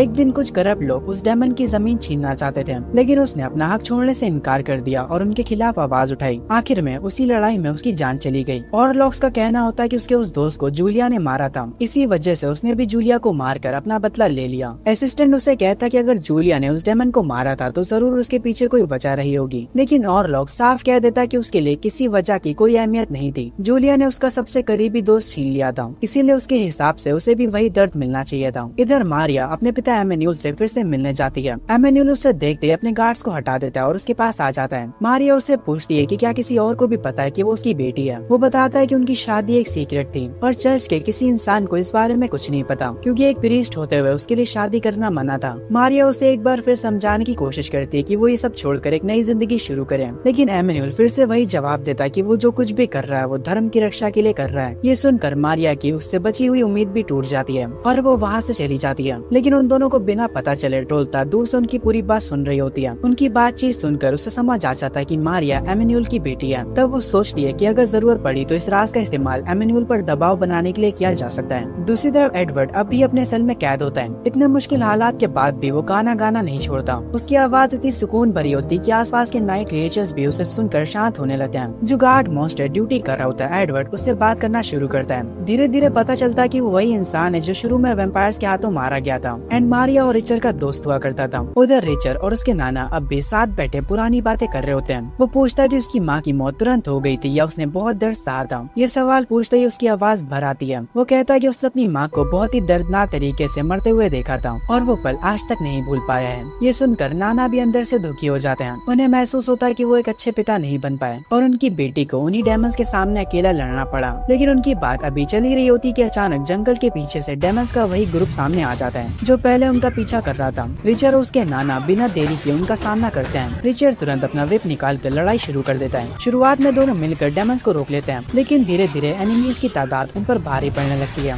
नाना कई डेमंस के बीच घिर जाते हैं और उनकी हालत खराब होने लगती है। रिचर का ध्यान जैसे ही उनकी तरफ जाता है उसका फोकस टूट जाता है। इसी मौके का फायदा उठाकर डेमंस उसे भी चारों तरफ से घेर लेते हैं। उनमें से एक डेमन उसका मजाक उड़ाते हुए कहता है कि अब रिचर भी बुरी मौत मरेगा। वो उसे धमकी देता है कि उसे मारने के बाद वो मारिया और टेरा को भी ढूंढ कर खत्म कर देगा ताकि उनके पूरे खानदान का नामो निशान मिटा दिया जाए। इतना कहकर वो अपना वेपन उठा लेता है और रिचर की तरफ तान देता है और उसे गोली मारने ही वाला होता है, लेकिन उसी पर रिचर के अंदर दबी हुई सारी भावनाएं बाहर आ जाती हैं। गुस्से के साथ उसके शरीर से एक जबरदस्त मैजिकल एनर्जी निकलती है जो ब्लास्ट की तरह चारों तरफ फैल जाती है और आसपास खड़े सारे डेमंस को दूर उछाल देती है। इसी के साथ रिचर की खोई हुई मैजिकल पावर्स भी वापस लौट आती हैं। अपनी ताकत वापस मिलते ही रिचर बिना वक्त गवाए डेमंस पर टूट पड़ता है। जो भी उसके सामने आता है वो पल भर में उसका काम तमाम कर देता है। कुछ ही देर में बैटलफील्ड का पूरा माहौल बदल जाता है। ये देखकर डेमंस का लीडर भी घबरा जाता है और वहाँ से भागने की कोशिश करता है, लेकिन रिचर के नाना उसे मौका नहीं देते। वो एक ही वार में उसे रोक देते हैं और अगले ही पल रिचर उसके सामने पहुंचकर बिना किसी हिचकिचाहट के उसे भी खत्म कर देता है। रिचर की ये ताकत देखकर उसके नाना भी हैरान रह जाते हैं। वो पूछते हैं कि इतने सालों बाद उसकी मैजिकल पावर्स अचानक वापस कैसे आ गईं। रिचर खुद भी इसका जवाब नहीं दे पाता। उसे सिर्फ इतना लगता है कि शायद इतना ज्यादा इमोशनल प्रेशर ही उसकी पावर्स के लौटने की वजह बना। दूसरी तरफ मारिया अपनी माँ के साथ जंगल के पास नदी किनारे चल रही होती है। उसकी माँ बार बार उससे बात करने की कोशिश करती है और कहती है कि वो अपने दिल का बोझ हल्का करे। वो समझाती है कि एमेन्यूल के बारे में सच छुपाने के पीछे उनकी मजबूरी थी। अगर उस वक्त ये राज सामने आ जाता तो शायद उन्हें फ्रांस से निकाल दिया जाता, लेकिन मारिया उसकी बात बीच में ही रोक देती है। वो कहती है कि अभी उसका इस बारे में बात करने का बिल्कुल मन नहीं है और वो चुपचाप घर लौटना चाहती है। तभी अचानक रास्ते में दो डेमंस उन पर हमला कर देते हैं। मारिया और उसकी माँ मिलकर उनका सामना करने लगती हैं और काफी अच्छी तरह फाइट भी करती हैं। लेकिन इसी दौरान एक तीसरा डेमन चुपके से पीछे से आता है और मारिया पर हमला करने की कोशिश करता है। हमला लगने ही वाला होता है कि उसी वक्त रिचर वहाँ पहुँच जाता है। अपने विप और नई मैजिकल पावर्स का इस्तेमाल करते हुए वो उस डेमन को कुछ ही पल में जलाकर खत्म कर देता है। रिचर को ठीक ठाक देख कर मारिया तुरंत उसके पास भागती है। वहीं टेरा भी उसे दोबारा मैजिक यूज करते देख हैरान रह जाती है। रिचर सबको घर के अंदर चलने के लिए कहता है और बताता है कि उसके पास बहुत जरूरी बातें हैं जो वो सबको बताना चाहता है। सब लोग अंदर चले जाते हैं, लेकिन एनेट अभी भी उससे नाराज होती है और बिना कुछ कहे ऊपर चली जाती है। रिचर भी उसके पीछे पहुंचता है और उससे माफी मांगता है। वो कहता है कि वो डरपोक नहीं है, लेकिन ऑरलॉक्स को अचानक सामने देखकर उसका दिमाग काम करना बंद कर गया था।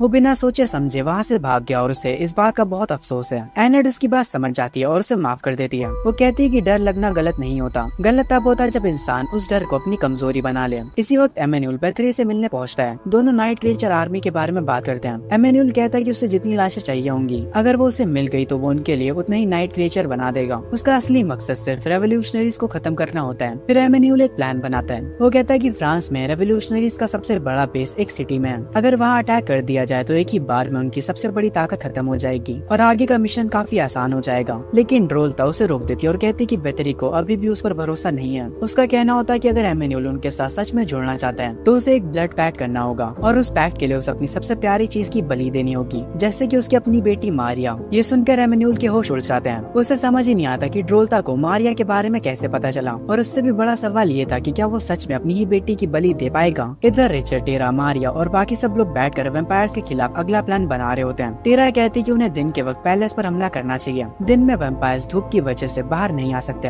और नाइट क्रिएचर्स भी उनकी मदद नहीं कर पाएंगे क्योंकि वो सिर्फ रात में ही एक्टिव होते हैं। इसी प्लानिंग के दौरान सबके दिमाग में एक और सवाल आता है। वो सोचने लगते हैं कि आखिर नाइट क्रिएचर्स बनते कैसे हैं और उन्हें हमेशा के लिए खत्म करने का तरीका क्या है। तभी अचानक उनके सामने टेबल पर एक पुरानी किताब आ गिरती है। बाहर से एक आवाज आती है कि उनके सारे सवालों का जवाब उस किताब के अंदर है। सब लोग तुरंत बाहर भागते हैं और देखते हैं कि वो आवाज ऑरलॉक्स की थी। इस बार रिचर्ड उसके पीछे बिना डरे जाता है और कहता है कि अब वो उसका सामना करने के लिए तैयार है। लेकिन ऑरलॉक्स शांत रहता है। वो कहता है कि अगर वो चाहता तो रिचर्ड को बहुत पहले ही मार सकता था, लेकिन उसने जानबूझकर उसे जिंदा छोड़ा था। फिर वो कहता है कि पहले रिचर्ड अपना काम पूरा करे, उसके बाद वो दोनों फिर मिलेंगे। इतना कहकर ऑरलॉक्स वहाँ से गायब हो जाता है। रिचर्ड उसकी बात सुनकर हैरान रह जाता है और वापस घर लौट आता है। वहाँ टेरा उस पुरानी किताब को पढ़ रही होती है। वो बताती है कि इस किताब में नाइट क्रिएचर्स को बनाने वाली हर स्पेल लिखी हुई है। अगर वो इन स्पेल्स को डिकोड करके उल्टा कर सके तो शायद नाइट क्रिएचर्स को हमेशा के लिए खत्म करने का तरीका मिल सकता है। लेकिन प्रॉब्लम ये होती कि किताब हेल लैंग्वेज में लिखी गई है और उसे समझने में काफी वक्त लगेगा। टेरा डिकोडिंग शुरू कर देती है, लेकिन इसी दौरान मारिया सबकी नजरों से बचकर घर से निकल जाती है। रात के अंधेरे में वो अकेली चर्च की तरफ बढ़ती है और आखिरकार बिना किसी को पता चले उसके अंदर घुस जाती है। मारिया चुपके से चर्च के अंदर पहुंचकर सीधा अपने पिता एमेन्यूल के पास जाती है। वो उससे कहती है कि वो आखिरी बार उससे बात करने आई है। मारिया चाहती थी कि एमेन्यूल अपना फैसला बदल दे और जिस गलत रास्ते पर चल रहा है उसे छोड़कर उनके साथ आ जाए। वो पहली बार उसे अपनी बेटी समझने के लिए कहती है और बताती है कि वो हमेशा से अपने माँ बाप के साथ एक नॉर्मल और खुशहाल फैमिली की तरह जीना चाहती थी। लेकिन एमेन्यूल उसकी बातों से बिल्कुल नहीं पिघलता, बल्कि वो मारिया का वहाँ आने के लिए शुक्रिया अदा करता है और बताता है कि अब वो उसे बेथरी के सामने सेक्रीफाइस करेगा। अगले ही पल वो नाइट क्रिएचर्स को मारिया पर हमला करने का ऑर्डर दे देता है और मॉन्स्टर्स उसे पकड़कर बांध देते हैं। एमेन्यूल का असिस्टेंट ये सब अपनी आंखों से देख रहा होता है। अब वो उसके गुनाहों को और बर्दाश्त नहीं कर पाता। वो तुरंत वहाँ से भागकर टेरा के घर पहुँचता है और सबको बताता है कि एमेन्यूल मारिया की बलि देने वाला है। ये खबर सुनते ही सब लोग घबरा जाते हैं और बिना वक्त बर्बाद किए उसे बचाने के लिए चर्च की तरफ निकल पड़ते हैं। लेकिन उसी वक्त बेथरी भी अपनी पावर एक्टिवेट कर देती है। उसकी मैजिक से कंप्लीट सोलर एक्लिप्स शुरू हो जाता है और दिन के बीच ही सूरज की रोशनी गायब हो जाती है। पूरा एरिया गहरे अंधेरे में डूब जाता है। इसी के साथ बेथरी और ड्रोल्टा अपने असली डायमंड फॉर्म्स में आ जाती हैं,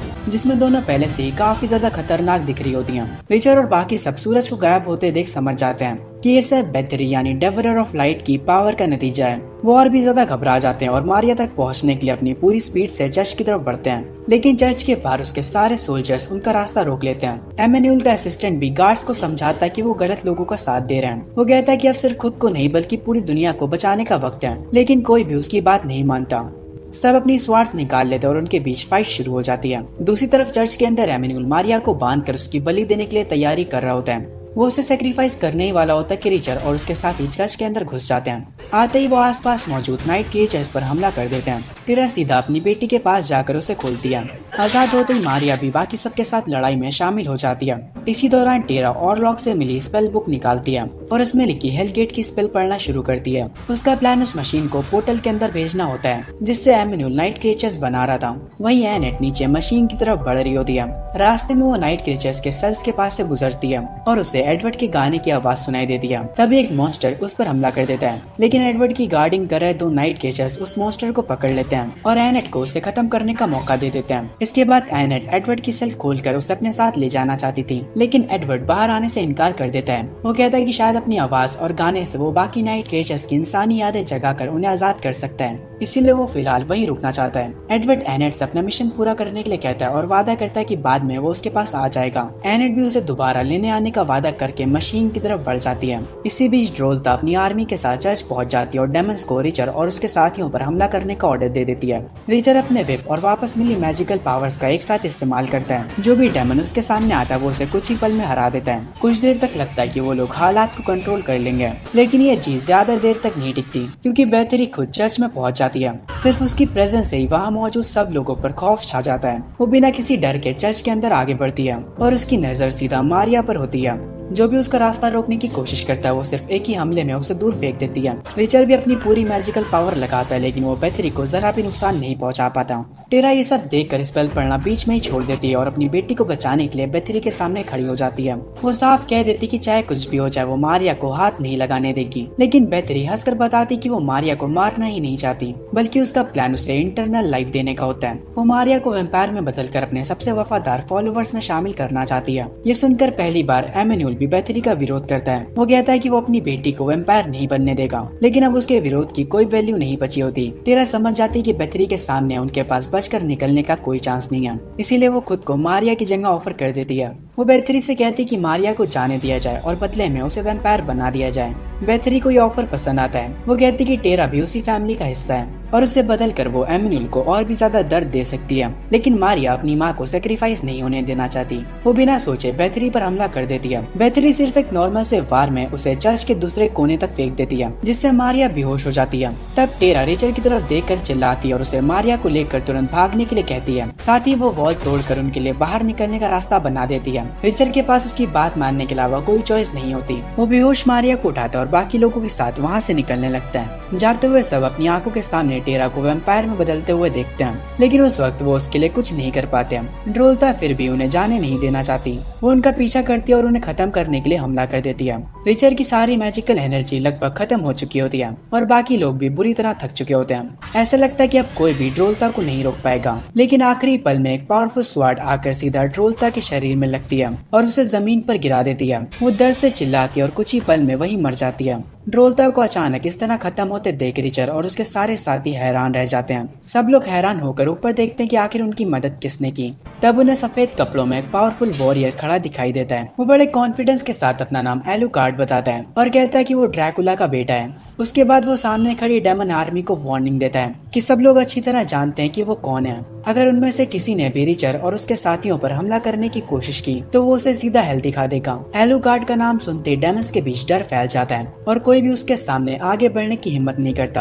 अब लगने लगता है कि शायद रिचर और उसके साथियों के लिए सिचुएशन बदल सकती है। हम देखते हैं इसके बाद स्टोरी 13 साल पहले के एक फ्लैशबैक में चली जाती है, जहाँ एलुकार्ड एक डिजर्ट में पहुंचता है और इजिप्शियन गॉडेस सेकमेट की टॉम की रूइंस की तरफ बढ़ता है। जैसे ही वो वहाँ पहुंचता है कुछ वैम्पायर गार्डियंस उसका रास्ता रोक लेती हैं और तुरंत उस पर हमला कर देती हैं। हालांकि एलुकार्ड अपनी जबरदस्त स्पीड और स्किल्स की मदद से उन्हें एक-एक करके आसानी से खत्म कर देता है। इसके बाद वो टॉम के अंदर जाता है और वहाँ से गॉडेस के ब्लड से भरा एक फ्लस्क उठा लेता है, लेकिन उसी वक्त और भी गार्डियंस उस पर हमला कर देते हैं। इतने बड़े हमले के बावजूद एलुकार्ड बिल्कुल भी पीछे नहीं हटता। वो अपनी चालाकी से गार्डियन को पीछे से मार गिराता है और आखिर में लास्ट गार्डियन के दोनों हाथ काट कर उसे भी हरा देता है। लड़ाई खत्म होने के बाद वो टॉम के अंदर और आगे बढ़ता है, क्योंकि उसे असली बॉडी की तलाश होती है। लेकिन जब वो अंदर पहुंचता है तो उसे वहाँ कोई डेड बॉडी नहीं मिलती। स्टोरी फिर वापस प्रेजेंट में आ जाती है, जहाँ मारिया अपनी माँ के साथ जो कुछ भी हुआ उसे लेकर काफी ज्यादा दुखी होती है। तभी एलुकार्ड बेथरी के बारे में पूछता है, जिस पर उसे बताया जाता है कि बेथरी पहले ही गॉडेस सेकमेट का ब्लड कंज्यूम कर चुकी है। ये सुनकर एलुकार्ड बताता है कि उसने भी सालों पहले इसी पावर सोर्स को ढूंढने की बहुत कोशिश की थी, लेकिन वो कभी उसे नहीं मिल पाया। दरअसल इसी तलाश ने उसे फ्रांस तक पहुंचा दिया, क्योंकि उसे शक है कि गॉडेस की मम्मी पेरिस में कहीं छुपाई गई है। इसीलिए बिना वक्त गवाए वो रिचर से कहता है कि उसे भी उसके साथ चलना होगा, क्योंकि आखिर वो एक बेलमोंट परिवार का हिस्सा है। दूसरी तरफ ड्रोल्ता की मौत से गुस्से में भरी बेथरी एलुकार्ड से बदला लेने की कसम खा लेती है और ये सब और लोग चुपचाप देख रहा होता है। वापस रिचर के पास आने पर वो एनेट से बात करता है और अपना डर जाहिर करता है। वो कहता है कि उसका मन मारिया को अकेला छोड़ने का बिल्कुल नहीं है, लेकिन अपने मिशन को पूरा करने के लिए उसका पेरिस जाना भी जरूरी है। इसी बीच बेथरी टेरा को वैम्पायर बना चुकी होती है और उसे अपने पास बुलाती है, लेकिन टेरा उसकी बात मानने से साफ इनकार कर देती है। ये देखकर बेथरी काफी ज्यादा गुस्से में आ जाती है और उसे मारने की कोशिश करती है। हालांकि टेरा भी अपनी मैजिक की मदद से उसका सामना कर लेती है। उसकी पावर देखकर बेथरी फैसला करती है कि अब उसे एमेन्यूल से मिलना होगा, जिसने उसके साथ धोखा किया था। इसके बाद टेरा अपनी पावर्स का इस्तेमाल करके सीधा एमेन्यूल के पास पहुंच जाती है, जो उस वक्त बैटल में मारे गए अपने साथियों को दफन कर रहा होता है। वहाँ पहुंचकर टेरा उसे बताती कि बेथरी ने उसे बुलाया है और तुरंत उसके पास पहुंचने को कहा है। जाने से पहले एमिन्यूल टेरा से कहता है कि मिशन के साथ साथ उन्हें मारिया की हिफाजत का ध्यान भी रखना होगा। रिचर मारिया को समझाने की कोशिश करता है कि चाहे कुछ भी हो, टेरा अब एक वैम्पायर बन चुकी है, लेकिन मारिया उसकी बात सुनने के बजाय सारी गलती उसी पर डाल देती है। वो रिचर को अपनी माँ को अकेला छोड़ देने के लिए डरपोक तक कह देती है और गुस्से में उसे बिना कुछ और कहे पेरिस जाने को बोल देती है। अपने मिशन को पूरा करने के लिए जा रही टेरा का रास्ता अचानक ऑरलॉक्स रोक लेता है। वो उसे कहता है कि बहुत जल्द उसे भूख लगेगी और तब उसे किसी का खून पीना ही पड़ेगा। बातों ही बातों में टेरा उसे बताती है कि उसका बेथरी के पास वापस जाने का कोई इरादा नहीं है। तभी वहाँ से एक शराबी आदमी गुजरता है। अपनी वैम्पायर इंस्टिंक्ट्स को काबू न कर पाने की वजह से टेरा पल भर में उस आदमी को मारकर उसका खून पी लेती है। दूसरी तरफ मारिया को एलुकार्ड से अकेले में बात करने का मौका मिल जाता है। वो उससे वैम्पायर्स के बारे में कई सवाल पूछती है, जिसमें ये भी शामिल होता है कि एक वैम्पायर फादर के साथ रहना कैसा होता है। इस पर एलुकार्ड बताता है कि दुनिया भर के अलग अलग लोगों से मिलने के बाद उसे एहसास हुआ था कि उसके फादर असल में एक बहुत ही दयालु इंसान थे, लेकिन इसके बावजूद उसने खुद ही अपने फादर को मार दिया था। तभी रेवोल्यूशनरी आर्मी की नेशनल गार्ड की मार्च मारिया का ध्यान अपनी तरफ खींच लेती है। वो तुरंत उनकी तरफ दौड़ पड़ती है, जबकि दूर छुपी उसकी माँ चुपचाप उसे देख रही होती है। वापस बेथरी के पास आने पर वो एमेन्यूल का स्वागत करती है और उसे हुक्म देती है कि वो अपने मरे हुए मॉन्क्स को इन्फर्नल बीस्ट में बदल दे ताकि वो और भी नाइट क्रिएचर्स बना सके। लेकिन एमेन्यूल इस बात से साफ मना कर देता है। वो कहता है कि अब वो अपने मरे हुए मॉन्क्स को चैन से आराम करने देना चाहता है। ये सुनकर बेथरी अपना फैसला बदलती है और उसे ड्रोल्ता को दोबारा जिंदा करने का हुक्म देती है। एमेन्यूल कुछ पल के लिए हिचकिचाता है, लेकिन उसकी ये हिचकिचाहट बेथरी को और गुस्सा दिला देती है। वो बिना किसी बहाने के तुरंत ड्रोल्ता को वापस जिंदा करने का ऑर्डर दे देती है। इसी बीच रिचर, एनेट और एलुकार्ड एक दूसरे से अलविदा कहकर पेरिस के लिए निकल पड़ते हैं। वहीं दूसरी तरफ एमेन्यूल रिसरेक्शन का रिचुअल शुरू कर देता है। इस प्रोसेस के बाद ड्रोल्ता दोबारा जिंदा हो जाती है। हालांकि अब वो पहले जैसी नहीं रहती। अब वो पहले से भी ज्यादा डरावनी क्रिएचर बन चुकी होती है और पूरी तरह बेथरी के कंट्रोल में आ जाती है। इसके बाद स्टोरी फिर से एक फ्लैशबैक में आ जाती है, जहाँ साल 1199 में ड्रोल्ता गॉडेस सेकमेत की टॉम की गार्डियन हुआ करती थी, जो इजिप्ट के साउथ ईस्ट हिस्से में मौजूद थी। सिर्फ टॉम की रक्षा ही नहीं, बल्कि वो आसपास के गांव वालों का इलाज भी करती थी और एक दयालु हीलर की तरह सबकी मदद करती थी। लेकिन एक दिन कुछ लुटेरे उस गांव पर हमला कर देते हैं। वो बिना किसी रहम के पूरा गांव तबाह कर देते हैं और लगभग सभी विलेजर्स को मार डालते हैं। इस हमले के दौरान ड्रोल्ता भी बेहोश हो जाती है। जब उसकी आँख खुलती है तो उसकी चारों तरफ से तबाही होती है और गाँव के सारे लोग मरे पड़े होते हैं। घबरा कर वो तुरंत गॉडेस सेकमत की टॉम चेक करती है, लेकिन उसे पता चलता है कि टॉम भी लूट ली गई है। हालांकि उसकी मुसीबत यहीं खत्म नहीं होती। तभी बाहर से एक अजीब सी आवाज आती है। जैसे ही वो बाहर निकलती है, उसके सामने एक वैम्पायर एक विलेजर को जिंदा ही खा रहा होता है। ड्रोल्ता को देखते ही वो वैम्पायर उस पर हमला कर देता है। ड्रोल्ता जान बचाने के लिए भागने की कोशिश करती है और इसी दौरान वो वैम्पायर को जख्मी भी कर देती है, लेकिन आखिरकार वैम्पायर उसे पकड़ ही लेता है। तब ड्रोल्ता हिम्मत नहीं हारती और पास पड़ी एक मूर्ति का इस्तेमाल करके उस वैम्पायर को उसी से चीर देती है, जिससे आखिरकार वो वैम्पायर मर जाता है। लेकिन इस घटना के बाद ड्रोल्ता के अंदर कुछ बदल जाता है। दुनिया के इन खौफनाक मॉन्स्टर्स का सामना करने के लिए वो और भी ज्यादा ताकत हासिल करना चाहती थी। इसीलिए वो एक बहुत बड़ा फैसला लेती है और उस मरे हुए वैम्पायर का खून पी लेती है और इसी के साथ वो खुद भी एक वैम्पायर में बदल जाती है। हम देखते हैं रिचर, एनेट और एलुकार्ड एक ऐसे घर के पास पहुंचते हैं जो आग में जल रहा होता है। उन्हें शक होता है कि शायद अंदर वैम्पायर्स मौजूद हो सकते हैं, इसलिए तीनों तुरंत मदद के लिए अंदर चले जाते हैं। हालांकि एरिया की तलाशी के दौरान ऑरलॉक्स को एक परेशान कर देने वाली बात पता चलती है। नदी के किनारे एक वैम्पायर पहले ही मारा जा चुका होता है। इसी बीच रिचर की मुलाकात अचानक अपने ग्रैंडफादर जस्ट बेलमोंट से हो जाती है। दोनों काफी इमोशनल तरीके से एक दूसरे का स्वागत करते हैं। इसके बाद ग्रैंडफादर उससे हाल ही में हुए इक्लिप्स के बारे में पूछते हैं, जिसकी वजह से दिन हमेशा के लिए रात में बदल गया है। तब रिचर उसे बताता है कि ये सब बेथरी की वजह से हुआ है। साथ ही वो ये भी कहता है कि अगर उसे जल्द से जल्द नहीं रोका गया तो उसका असर और भी ज्यादा फैल जाएगा। दूसरी तरफ बेथरी बड़े ध्यान से ड्रोल्ता की नई पावर्स को देख रही होती है। अब ड्रोल्ता सिर्फ दिन की रोशनी से इम्यून ही नहीं हुई होती, बल्कि उसकी स्ट्रेंथ भी पहले से कई गुना बढ़ चुकी होती है। इसके बाद दोनों मिलकर एलुकार्ड से बदला लेने का प्लान बनाती हैं और उससे खत्म करने का फैसला करती हैं। वापस रिचर के ग्रुप के पास आने पर तीनों ग्रैंडफादर से बात करते हैं। वो बताता है कि वो भी उनके साथ पेरिस जाना चाहता है, लेकिन रिचर उसे मना कर देता है। वो कहता है कि मारिया की हिफाजत सबसे ज्यादा जरूरी है, इसीलिए उन्हें वहीं रुककर उससे प्रोटेक्ट करना चाहिए। हालांकि उन्हें बिल्कुल भी एहसास नहीं होता कि कोई रहस्यमयी शख्स दूर से चुपचाप उन सब पर नजर रखे हुए होता है। इसके बाद एलुकार्ड सबको याद दिलाता है कि उन्हें अपना सफर जारी रखना चाहिए और तीनों दोबारा अपने अगले डेस्टिनेशन की तरफ निकल पड़ते हैं। दूसरी तरफ मारिया और मिज़रक गांव की सड़कों पर चल रहे होते हैं। दोनों महसूस करते हैं कि आसपास के लोग उन्हें अजीब नजरों से देख रहे हैं और उन पर शक कर रहे हैं। तभी मारिया देखती कि धीरे धीरे एक बड़ी भीड़ रेवोल्यूशनरी आर्मी की नेशनल गार्ड की तरफ बढ़ रही है। घर पहुंचते ही मारिया सफर के लिए कुछ जरूरी सामान जमा करना शुरू कर देती है, लेकिन तभी उसकी माँ टेरा उसके सामने आ जाती है। मारिया पहले तो काफी घबरा जाती है और उसे समझ नहीं आता कि टेरा का इरादा क्या है। हालांकि टेरा प्यार से उसके पास आकर उसे शांत करने की कोशिश करती है। तभी मिज़रक बीच में आ जाता है और मारिया की हिफाजत के लिए टेरा को रोकने लगता है, लेकिन मारिया उसे साफ मना कर देती है। वो कहती है कि बिना सोचे सोचे समझे उसकी माँ को जज ना करें। साथ ही वो उसे याद दिलाती कि कुछ ही वक्त पहले वो खुद भी एमेन्यूल के साथ मिलकर इन्फर्नल क्रिएचर्स बना रहा था। दूसरी तरफ ग्रैंडफादर भी एक्शन लेने का फैसला कर लेते हैं। वो अपना मशहूर हंटर आउटफिट पहनते हैं और गाँव की खामोश गलियों से होते हुए सेमेंट्री पहुँचते हैं। वहाँ वो एक खास कब्र के पास जाते हैं और अपनी हंटर रिंग वापस हासिल कर लेते हैं, जो उनकी लेगेसी और मिशन की निशानी होती है। इसी बीच रिचर का ग्रुप अपना सफर जारी रखता है। नदी पार करने के लिए उन्हें कुछ चीजों की जरूरत होती है, इसीलिए वो रास्ते में जरूरी सामान ढूंढने के लिए निकल पड़ते हैं। दूसरी तरफ बेथरी से ऑरलॉक्स मिलने आता है और उसे बताता है कि रेवोल्यूशनरी आर्मी की नेशनल गार्ड मेजकोल पहुंच चुकी है। ये सुनकर बेथरी तुरंत उसे हुक्म देती है कि वो उन सोल्जर्स को पकड़ ले, क्योंकि वो उन सबको नाइट क्रिएचर्स में बदलना चाहती है। ऑरलॉक्स इस काम के लिए तैयार हो जाता है। हालांकि ड्रोल्ता को अपनी नई पावर्स पर पूरा भरोसा होता है, इसीलिए वो कहती है कि इस हमले को वो खुद ही संभाल लेगी और दिन की रोशनी से इम्यूनिटी का पूरा फायदा उठाएगी। रिचर और एनेट दोनों सफर के दौरान बातें कर रहे होते हैं, लेकिन अचानक एनेट को कुछ डरावनी स्प्लिट विजन्स दिखने लगती हैं, जिन्हें देखकर वो काफी डर जाती है। इसी दौरान एलुकार्ड कुछ देर के लिए ग्रुप से अलग हो जाता है और उसे एक छोड़ी हुई बोट मिलती है। हालांकि जब वो उसके अंदर झांकता है तो उसके होश उड़ जाते हैं, क्योंकि उस बोट में एक पूरी फैमिली की लाशें पड़ी होती हैं, जिन्हें बेरहमी से मार दिया गया था। और दूसरी तरफ रिचर जंगल के अंदर एक खरगोश का शिकार करने की कोशिश कर रहा होता है, ताकि ग्रुप के लिए कुछ खाना मिल सके। लेकिन तभी अचानक एक वैम्पायर उस पर हमला कर देता है और दोनों के बीच एक जबरदस्त लड़ाई शुरू हो जाती है। हालांकि कुछ ही देर बाद दो और वैम्पायर्स भी वहां आ जाते हैं और तीनों मिलकर रिचर को घेर लेते हैं। फिर भी रिचर अपनी स्किल्स की मदद से तीनों का सामना करता रहता है और उनके अटैक से खुद को बचा लेता है। जब लड़ाई धीरे धीरे रिचर के खिलाफ जाने लगती है, तभी एनेट वहां पहुंच जाती है और उसकी मदद करने लगती है। उसके आते ही लड़ाई का पूरा रूप बदल जाता है। उसे देखकर वैम्पायर्स भागने की कोशिश करते हैं, लेकिन एनेट एक प्रिसाइज अटैक से उनमें से एक को वही खत्म कर देती है। इसी बीच रिचर दूसरे वैम्पायर को पकड़ लेता है। हालांकि एक पल के लिए उसका ध्यान हट जाता है और वैम्पायर उसकी पकड़ से निकलकर भाग जाता है। फिर भी रिचर अपने विप का इस्तेमाल करके तीसरे वैम्पायर को मार गिराता है। लेकिन इस जीत की भी एक कीमत होती है, क्योंकि जो वैम्पायर बचकर भागा था वो उनकी मंजिल के बारे में जरूरी जानकारी हासिल कर चुका होता है। दूसरी तरफ मिज़राक देखता है कि ड्रोल्ता बहुत तेजी से रेवोल्यूशनरी आर्मी की नेशनल गार्ड की तरफ बढ़ रही होती है। वो बिना देर किए उनकी मदद के लिए दौड़ पड़ता है, लेकिन वहाँ पहुँचते ही उसे पता चलता है कि सोल्जर्स पर सिर्फ ड्रोल्ता ही नहीं बल्कि गाँव के लोग भी हमला कर रहे होते हैं, जो पूरी तरह हिंसा पर उतर आए होते हैं। इसी दौरान ड्रोल्ता अपनी पूरी ताकत के साथ गार्ड्स को एक एक करके बेरहमी से मारना शुरू कर देती है। मिज़राक उसे रोकने की कोशिश करता है, लेकिन तभी ऑरलॉक्स उसका रास्ता रोक लेता है। वो उसे समझाता है कि ड्रोल्ता से लड़ना उसके लिए सीधा सुसाइड होगा। बेबसी में मिज़राक आंसुओं के साथ सिर्फ यही देख पाता है कि ड्रोल्ता अपने पीछे तबाही का ढेर छोड़ती जा रही है। लड़ाई में हिस्सा न ले पाने की वजह से मिज़राक काफी गुस्से में आ जाता है। वो ऑरलॉक्स का सामना करता है और एक बार फिर उसे बीस्ट कहकर बुलाता है। इसके बाद वो बिना कुछ और कहे गुस्से में वहाँ से चला जाता है और अपना अलग रास्ता चुन लेता है। दूसरी तरफ मारिया और टेरा सड़क पर खड़ी होती हैं। तभी वो देखते हैं कि रेवोल्यूशनरी आर्मी के मरे हुए सोल्जर्स की बॉडीज ले जाई जा रही होती हैं। मारिया तुरंत समझ जाती है कि उनके साथ क्या होने वाला है। उसे यकीन होता है कि बेथरी उन सबको नाइट क्रीचर्स में बदलने वाली है। जब सोल्जर्स की बॉडीज एमेन्यूल के पास लाई जाती हैं, तब ड्रोल्ता उन्हें उसके हवाले कर देती है। इसके बाद ट्रांसफॉर्मेशन का प्रोसेस शुरू होता है और रेवोल्यूशनरी आर्मी की कैप्टन सबसे पहले इंसान बनती है, जिसे खौफनाक नाइट क्रीचर में बदल दिया जाता है। दूसरी तरफ एनेट अचानक एक डरावने नाइटमेयर से झटके से उठती है, जिसमें एक डेमन उस पर हमला कर रहा होता है। उसके जाते उसके साथी उसे शांत करने की कोशिश करते हैं और कहते हैं कि वो सिर्फ एक बुरा सपना था, लेकिन एनेट इस बात को मानने के लिए तैयार नहीं होती। उसके हिसाब से उसने जो देखा था वो सिर्फ एक सपना नहीं था। जब ग्रुप बाहर निकलता है तो उनके होश उड़ जाते हैं। पूरा रास्ता सैकड़ों लटकी हुई लाशों से भरा हुआ होता है। ये देखकर रिचर, एनेट और एलुकार्ड फैसला करते हैं कि पहले बचे हुए इंसानों की मदद की जाए, लेकिन ऐसा करते ही उनका सामना बेथरी के वैम्पायर्स और उसके फॉलोअर्स की एक बड़ी भीड़ से हो जाता है। लड़ाई काफी जबरदस्त होती है। रिचर और एनेट मिलकर अपनी हंटिंग स्किल्स का शानदार प्रदर्शन करते हैं। हालांकि इसी दौरान एलुकार्ड रिचर से नाराज हो जाता है, क्योंकि उसने अनजाने में उनके डेस्टिनेशन की जानकारी दुश्मन को दे दी होती है। इस छोटी सी बहस के बाद भी तीनों अपना सफर जारी रखते हैं, क्योंकि उन्हें पता होता है कि असली खतरा अभी खत्म नहीं हुआ है। दूसरी तरफ ग्रैंडफादर मारिया को ढूंढने निकला होता है। वहीं मारिया टेरा के साथ अपनी मैजिक की प्रैक्टिस कर रही होती है, लेकिन अब मारिया का नजरिया बदल चुका होता है। वो सिर्फ अपनी रक्षा करने के लिए नहीं बल्कि दुश्मनों पर हमला करने के लिए भी अपनी पावर्स को और मजबूत बनाना चाहती है। इसी बीच ड्रोल्ता बेथरी को एलुकार्ड के प्लान्स के बारे में बताती है। ये सारी जानकारी उस वैम्पायर ने दी होती है जो रिचर से बचकर भाग गया था। हालांकि जब वो अपने काम के बदले इनाम मांगता है, तब ड्रोल्ता तुरंत उसे पकड़ लेती है। वो उस पर अपना मार्क लगाकर उसे बेथरी के प्रति हमेशा वफादार रहने की कसम खिला देती है। कुछ ही देर बाद ऑरलॉक्स भी वहाँ पहुँच जाता है, लेकिन उसके साथ भी वही किया जाता है और उसे भी बेथरी के प्रति अपनी वफादारी साबित करने के लिए मजबूर कर दिया जाता है। उसी रात मिज़राक चुपचाप एमेन्यूल को मॉन्क्स की कब्रों के पास देखता है। वो उसके पास जाकर उसे समझाने की कोशिश करता है कि अब बेथरी की मदद करना छोड़ दे। हालांकि एमेन्यूल अपने फैसले पर अड़ा रहता है और अपनी बात से जरा भी पीछे नहीं हटता। आखिरकार मिज़राक समझ जाता है कि उसका मन बदलने वाला नहीं है, इसीलिए वो वहाँ से चला जाता है। दूसरी तरफ ग्रैंडफादर गाँव की गलियों में मारिया को ढूंढ रहा होता है। इसी दौरान वो देखता है कि कई घरों पर बेथरी के प्रति वफादारी का निशान बना हुआ है। वहीं मारिया अपने मैजिक की प्रैक्टिस कर रही होती है। प्रैक्टिस के दौरान वो एक भेड़िए जैसी डेमोनिक क्रिएचर को समन कर लेती है। हालांकि उसे देखकर मारिया खुद ही घबरा जाती है और इसी वजह से वो उस क्रिएचर को कंट्रोल नहीं कर पाती। लेकिन टेरा उसकी मदद करती है और धीरे धीरे मारिया उस बीस्ट को काबू कर लेती है। लेकिन उनकी ये ट्रेनिंग ज्यादा देर तक नहीं चल पाती। तभी ग्रैंडफादर वहाँ पहुँच जाता है और मारिया को तुरंत वहाँ से भागने के लिए कहता है। इतना कहकर वो बिना देर किए टेरा पर हमला कर देता है। हालांकि टेरा उससे काफी ज्यादा तेज होती है और उसके हर अटैक को आसानी से डॉज कर लेती है। इसके बाद वो खुद भी कई अटैक्स करती है, लेकिन वो भी उन सबसे बच निकलता है। आखिर में टेरा उसे पकड़ लेती है और कहती है कि वो उसे कोई नुकसान नहीं पहुंचाना चाहती। तभी अचानक रेवोल्यूशनरी आर्मी की नेशनल गार्ड की मार्च की आवाज सुनाई देती है। लेकिन सबसे हैरानी की बात यह होती है कि पूरी आर्मी अब नाइट की एचएस में बदल चुकी होती है। इसी अफरा तफरी के बीच ड्रोल्ता भी वहाँ आ जाती है। उसे दिन की रोशनी में उड़ता देख ग्रैंडफादर भी हैरान रह जाता है। अब मारिया के पास और कोई रास्ता नहीं बचता, इसीलिए वो उड़कर उस तरफ निकल जाती है। टेरा दिन की रोशनी में बाहर नहीं जा सकती, इसीलिए वो उसे रोक नहीं पाती। जाने से पहले वो ग्रैंडफादर से मारिया की हिफाजत करने की गुजारिश करती है। दूसरी तरफ टाउन स्क्वायर में बेथरी अपनी नाइट केचेस की आर्मी को देखकर काफी खुश होती है। इसी बीच ड्रोल्ता 3 इन्फर्नल क्रिएचर्स के साथ उड़कर वहाँ से निकल पड़ती है। रिचर, एनेट और एलुकार्ड आखिरकार पेरिस पहुंच जाते हैं। वहाँ पहुंचते उनका ध्यान एक अजीब नजारे पर जाता है। आर्मी अपने पुराने किंग को गिलोटाइन से एग्जीक्यूट करने की तैयारी कर रही होती है। ये देखकर एलुकार्ड हैरान होकर पूछता है कि आखिर किस किंग की बात हो रही है। तब एनेट बताती कि वो फ्रांस का आखिरी किंग लुइस है। लेकिन उसी वक्त एनेट का ध्यान किसी और चीज की तरफ चला जाता है। अचानक उसके सामने एक डेमन नजर आता है। जैसे ही किंग को ग्लूटाइन से मार दिया जाता है, वो डेमन उसकी सोल को अपने साथ ले लेता है। सिर्फ किंग ही नहीं बल्कि वहाँ मौजूद कई और लोगों की सोल्स भी वो अपने कब्जे में कर लेता है। इतना ही नहीं, वो एनेट की सोल भी छीनने की कोशिश करता है। इसके बाद स्टोरी एक फ्लैशबैक में चली जाती है, जहाँ दिखाया जाता है कि ड्रोल्ता की मुलाकात पहली बार बेथरी से कैसे हुई थी। उस वक्त बेथरी को उसकी बेरहमी और बुरी शोहरत की वजह से एक टावर में कैद करके रखा गया था। लेकिन ड्रोल्ता उससे एक अनोखा वादा करती है। वो कहती कि एक दिन वो उसे गॉडेस बना देगी और खुद हमेशा उसकी वफादार सेवक बनकर रहेगी। स्टोरी फिर वापस प्रेजेंट में आ जाती है। काफी संघर्ष के बाद एनेट उस डेमन से खुद को आजाद कर लेती है। हालांकि सफर जारी रखते वक्त भी उसे महसूस होता है कि वो शैडो जैसा स्पेक्टर अब भी उसका पीछा कर रहा है। रिचर उसकी फिक्र करते हुए पूछता है कि क्या वो ठीक है, लेकिन एनेट शांत रहकर कहती कि अब उन्हें सिर्फ अपना सफर जारी रखना चाहिए। दूसरी तरफ मारिया अपने फादर एमिनुअल को ढूंढते हुए चर्च पहुंचती है। वो उस वक्त प्रार्थना कर रहा होता है। मारिया गुस्से में उससे कहती है कि उसके लिए अब भगवान की तरफ से कोई माफी नहीं बची है। तभी नाइट के चर्च के अंदर आ जाते हैं और धीरे धीरे मारिया को घेर लेते हैं। मारिया बिना देर के अपने मैजिक का इस्तेमाल करके उनसे लड़ना शुरू कर देती है। उसी वक्त ग्रैंडफादर भी वहाँ पहुँच जाता है, लेकिन मारिया उसे बीच में आने से रोक देती है और एक बीस्ट समन कर देती है ताकि वो बीच में न आ सके। गुस्से से भरी मारिया इस बार एक खौफनाक ड्रैगन डेमन को समन करती है। ये देखकर एमिनुअल घबरा जाता है और कहने लगता है कि वो उसे नुकसान नहीं पहुंचाना चाहता। वहीं ग्रैंडफादर मारिया को समझाने की कोशिश करता है कि वो नफरत में आकर खुद एक बुरी इंसान ना बन जाए, लेकिन मारिया किसी की बात नहीं सुनती। वो अपने ड्रैगन को हुक्म देती है और ड्रैगन एमिनुअल को जिंदा ही जलाकर मार देता है। हालांकि उसी पल एक अजीब घटना होती है। दीवारों से निकली हुई एक काली शैडो एमिनुअल को पूरी तरह घेर लेती है। धीरे धीरे वो शैडो एक डरावने इंस्पेक्टर का रूप ले लेती है और उसकी सोल को सीधा नरक में ले जाती है। एमिनुअल की मौत होते ही सारे नाइट क्रिएचर्स उस बात को महसूस कर लेते हैं, लेकिन मारिया अब भी अपनी पावर्स को पूरी तरह कंट्रोल नहीं कर पा रही होती। इसी वजह से ड्रैगन उसी पर हमला करने की कोशिश करता है और पोर्टल में वापस जाने से इनकार कर देता है। खुशकिस्मती से उसी वक्त ग्रैंडफादर वहाँ पहुँच जाता है। अपनी वापस मिली पावर्स की मदद से वो ड्रैगन को पीछे हटने पर मजबूर कर देता है। इतनी बड़ी लड़ाई के बाद मारिया पूरी तरह थक कर बेहोश हो जाती है। वो उसे उठाकर वहाँ से ले जाता है। रास्ते में उनकी मुलाकात मिजरैक से होती है। ग्रैंडफादर मारिया को समझाता है कि बार बार ऐसे डेमोनिक क्रिएचर्स को समन करना उसके लिए बहुत खतरनाक हो सकता है। वो उसे चेतावनी देता है कि अगर ऐसे ही चलता रहा तो धीरे धीरे उसके अंदर की बुराई उस पर हावी हो जाएगी। हालांकि मारिया उसकी बात सुनकर और भी गुस्सा हो जाती है। वो साफ कह देती कि उसके मामलों में दखल ना दे। इतना कहकर वहाँ से चली जाती है। दूसरी तरफ रिचर, एनेट और एलुकार्ड पैलेस के अंदर पहुँचते हैं। वहाँ मौजूद खूबसूरत आर्टवर्क्स को देखकर तीनों काफी हैरान रह जाते हैं, जिसमें लियोनार्डो दा विंची की एक पेंटिंग भी शामिल होती है। हालांकि उन्हें जल्दी ही एहसास हो जाता है कि कोई डेमोनिक क्रिएचर चुपचाप उनका पीछा कर रही है। आखिरकार वो एक कमरे तक पहुँचते हैं। वहाँ एनेट उस इंस्पेक्टर का सामना करने का फैसला करती है और उससे गॉडेस की टॉम दिखाने के लिए कहती है। जब उन्हें आखिरकार मम्मी मिल जाती है, तब रिचर पूछता है कि अब उन्हें इसके साथ क्या करना चाहिए, लेकिन इससे पहले कि कोई फैसला लिया जाता तभी ड्रोल्ता वहाँ पहुँचती है। वो उनसे मम्मी को उसके हवाले करने को कहती है और साथ ही एलुकार्ड को खत्म करने की कसम खाती है। इतना कहते ही लड़ाई तुरंत शुरू हो जाती है। ड्रोल्ता के क्रिएचर्स बिना रहम के रिचर और एनेट पर टूट पड़ते हैं, जबकि एलुकार्ड सीधा ड्रोल्ता से भिड़ जाता है। पिछली मुलाकात के मुकाबले ड्रोल्ता पहले से काफी ज्यादा ताकतवर हो चुकी होती है, लेकिन फिर भी एलुकार्ड उस पर भारी पड़ता है। जब वो उसे हराने ही वाला होता है, तब ड्रोल्ता किसी तरह खुद को बचा लेती है और मम्मी को उठाकर वहाँ से भाग जाती है। एलुकार्ड बिना देर के उसका पीछा करता है। हालांकि ड्रोल्ता अचानक पलटकर एक जबरदस्त वार करती है, जिससे एलुकार्ड दूर जा गिरता है और ड्रोल्ता को भागने का मौका मिल जाता है। दूसरी तरफ रिचर्ड देखता है कि एनेट अब भी उन इंस्पेक्टर्स से परेशान हो रही है। तब उसे एहसास होता है कि वो लोग ड्रोल्ता को रोकने में नाकाम रहे और अब वो गॉडेस का ब्लड हासिल कर चुकी है। प्रेजेंट में वापस आने के बाद एलुकार्ड रिचर पर काफी गुस्सा होता है। वो कहता है कि उसकी वजह से दुश्मनों को पता चल गया कि वो लोग पेरिस में मौजूद हैं। इसके बाद एलुकार्ड फैसला करता है कि उसे रेवोल्यूशन की मदद लेकर पूरे शहर को वैम्पायर अटैक के बारे में चेतावनी देनी होगी। वही रिचर और एनेट को वो पेरिस की गलियों में छुपे वैम्पायर कल्ट्स का शिकार करने के लिए भेज देता है। सफर के दौरान रिचर एनेट से अपने दिल की बात शेयर करता है। वो कहता है कि उसे नहीं लगता कि वो बेलमोंट नाम के लायक है। तभी उनकी नजर पड़ती कि वैम्पायर शहर के बेकसूर लोगों का शिकार करना शुरू कर चुके हैं। दूसरी तरफ ऑरलॉक्स को एक रहस्यमय किताब मिलती है। यही वो किताब होती है जिसका इस्तेमाल एमिन्यूल नाइट क्रिएचर्स को जिंदा करने के लिए करता था। उसी वक्त एक इंस्पेक्टर उसके सामने आ जाता है। हालांकि ऑरलॉक्स बिल्कुल नहीं घबराता। वो कहता है कि वो जानता है ये कौन है और किस मकसद से उसके पास आया है। साथ ही वो ये भी कहता है कि ये इंस्पेक्टर इस दुनिया का नहीं है। इतना कहकर वो उस किताब को जला देता है ताकि नाइट क्रिएचर्स की पावर और ज्यादा ना फैल सके।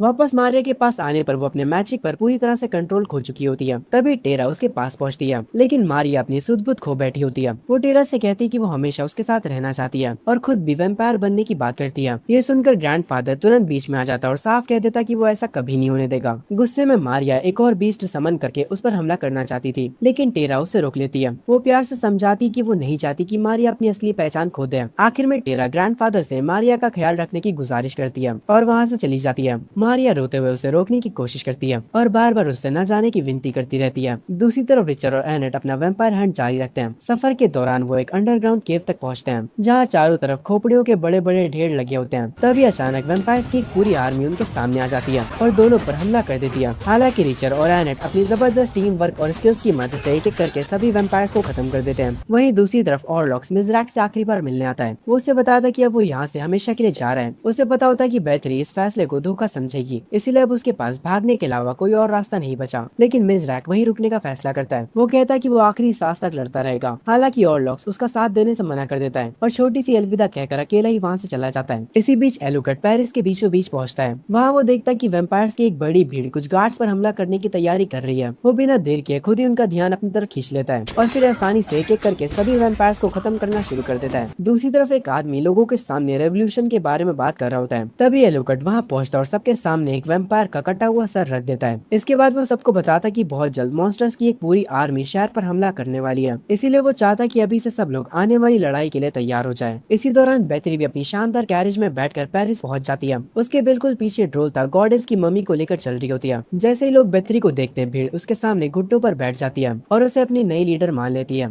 दूसरी तरफ रिचर और एनेट के बीच एक काफी इमोशनल बात होती है। रिचर उससे पूछता है कि क्या वो स्पिरिट वर्ल्ड में अपनी माँ को देख सकती है। इस पर एनेट हाँ में जवाब देती है। उसी वक्त उसे एक और बड़ी सच्चाई का पता चलता है। उसे एहसास होता है कि स्पिरिट शुरू से उसका रास्ता दिखा रहे थे। साथ ही उसे पता चलता है कि गॉडेस सेगमेंट की सोल का दूसरा हिस्सा स्पिरिट वर्ल्ड में मौजूद है। अब एनेट का अगला मिशन उस खोई हुई सोल को ढूंढना होता है। तभी उसकी माँ की स्पिरिट भी उसके सामने आ जाती है और इस मुश्किल मिशन में उसका साथ देने का वादा करती है। दूसरी तरफ मारिया अपने मैजिक की प्रैक्टिस ग्रैंडफादर की देखरेख में जारी रखती है। उसकी बातें सुनकर मारिया को पुराने दिन याद आ जाते हैं जब रिचर अपने विप के साथ दिन रात ट्रेनिंग किया करता था। इन यादों की वजह से मारिया के अंदर एक बड़ा बदलाव आता है और वो पहले से भी ज्यादा प्योर और स्ट्रॉन्ग मैजिक को अवेकन कर लेती है। वहीं पेरिस में सैकड़ों लोग मिलिट्री फोर्सेस के साथ मिलकर आने वाली जंग के लिए तैयार होने लगते हैं। सबको अंदाजा हो चुका होता है कि बहुत जल्द एक भयानक लड़ाई शुरू होने वाली है। इसी बीच एनेट एलुकार्ड को बताती है कि उसके पास एक प्लान है। हालांकि ये काफी खतरनाक होता है। वो समझाती है कि अगर उसकी स्पिरिट वर्ल्ड ऑफ स्पिरिट्स में खो गई तो वो कभी वापस नहीं आ पाएगी और वहीं हमेशा के लिए मर जाएगी। इतना कहकर एनेट एक स्पेल कास्ट करती है और जिंदा और मरे हुए लोगों की दुनिया के बीच एक पोर्टल खोल देती है। उसकी स्पिरिट उस पोर्टल के अंदर चली जाती है जहाँ उसकी मुलाकात अपनी माँ से होती है। उसकी माँ उसको रास्ता दिखाना शुरू करती है। इसी दौरान एनेट वहाँ मौजूद कई मरे हुए लोगों की स्पिरिट्स को देखती है और इमोशनल होकर अपनी असली माँ को गले लगा लेती है। लेकिन तभी जंगल की तरफ से एक अजीब सी आवाज आती है। एनेट उस आवाज का पीछा करते हुए एक आदमी के पास पहुँचती है जो एक शील्ड बना रहा होता है। वो रहस्यमय शख्स उसे बताता है कि इस दुनिया में बहुत से लोग गॉड्स के नाम पर बुरे काम कर रहे हैं। ये सुनकर एनेट उससे पूछती कि क्या तीसरी सोल भी मौजूद है। इस पर वो बताता है कि उस सोल को इजिप्शियंस अक के नाम से जानते थे और यही एक पवित्र और अच्छी सोल का प्रतीक है।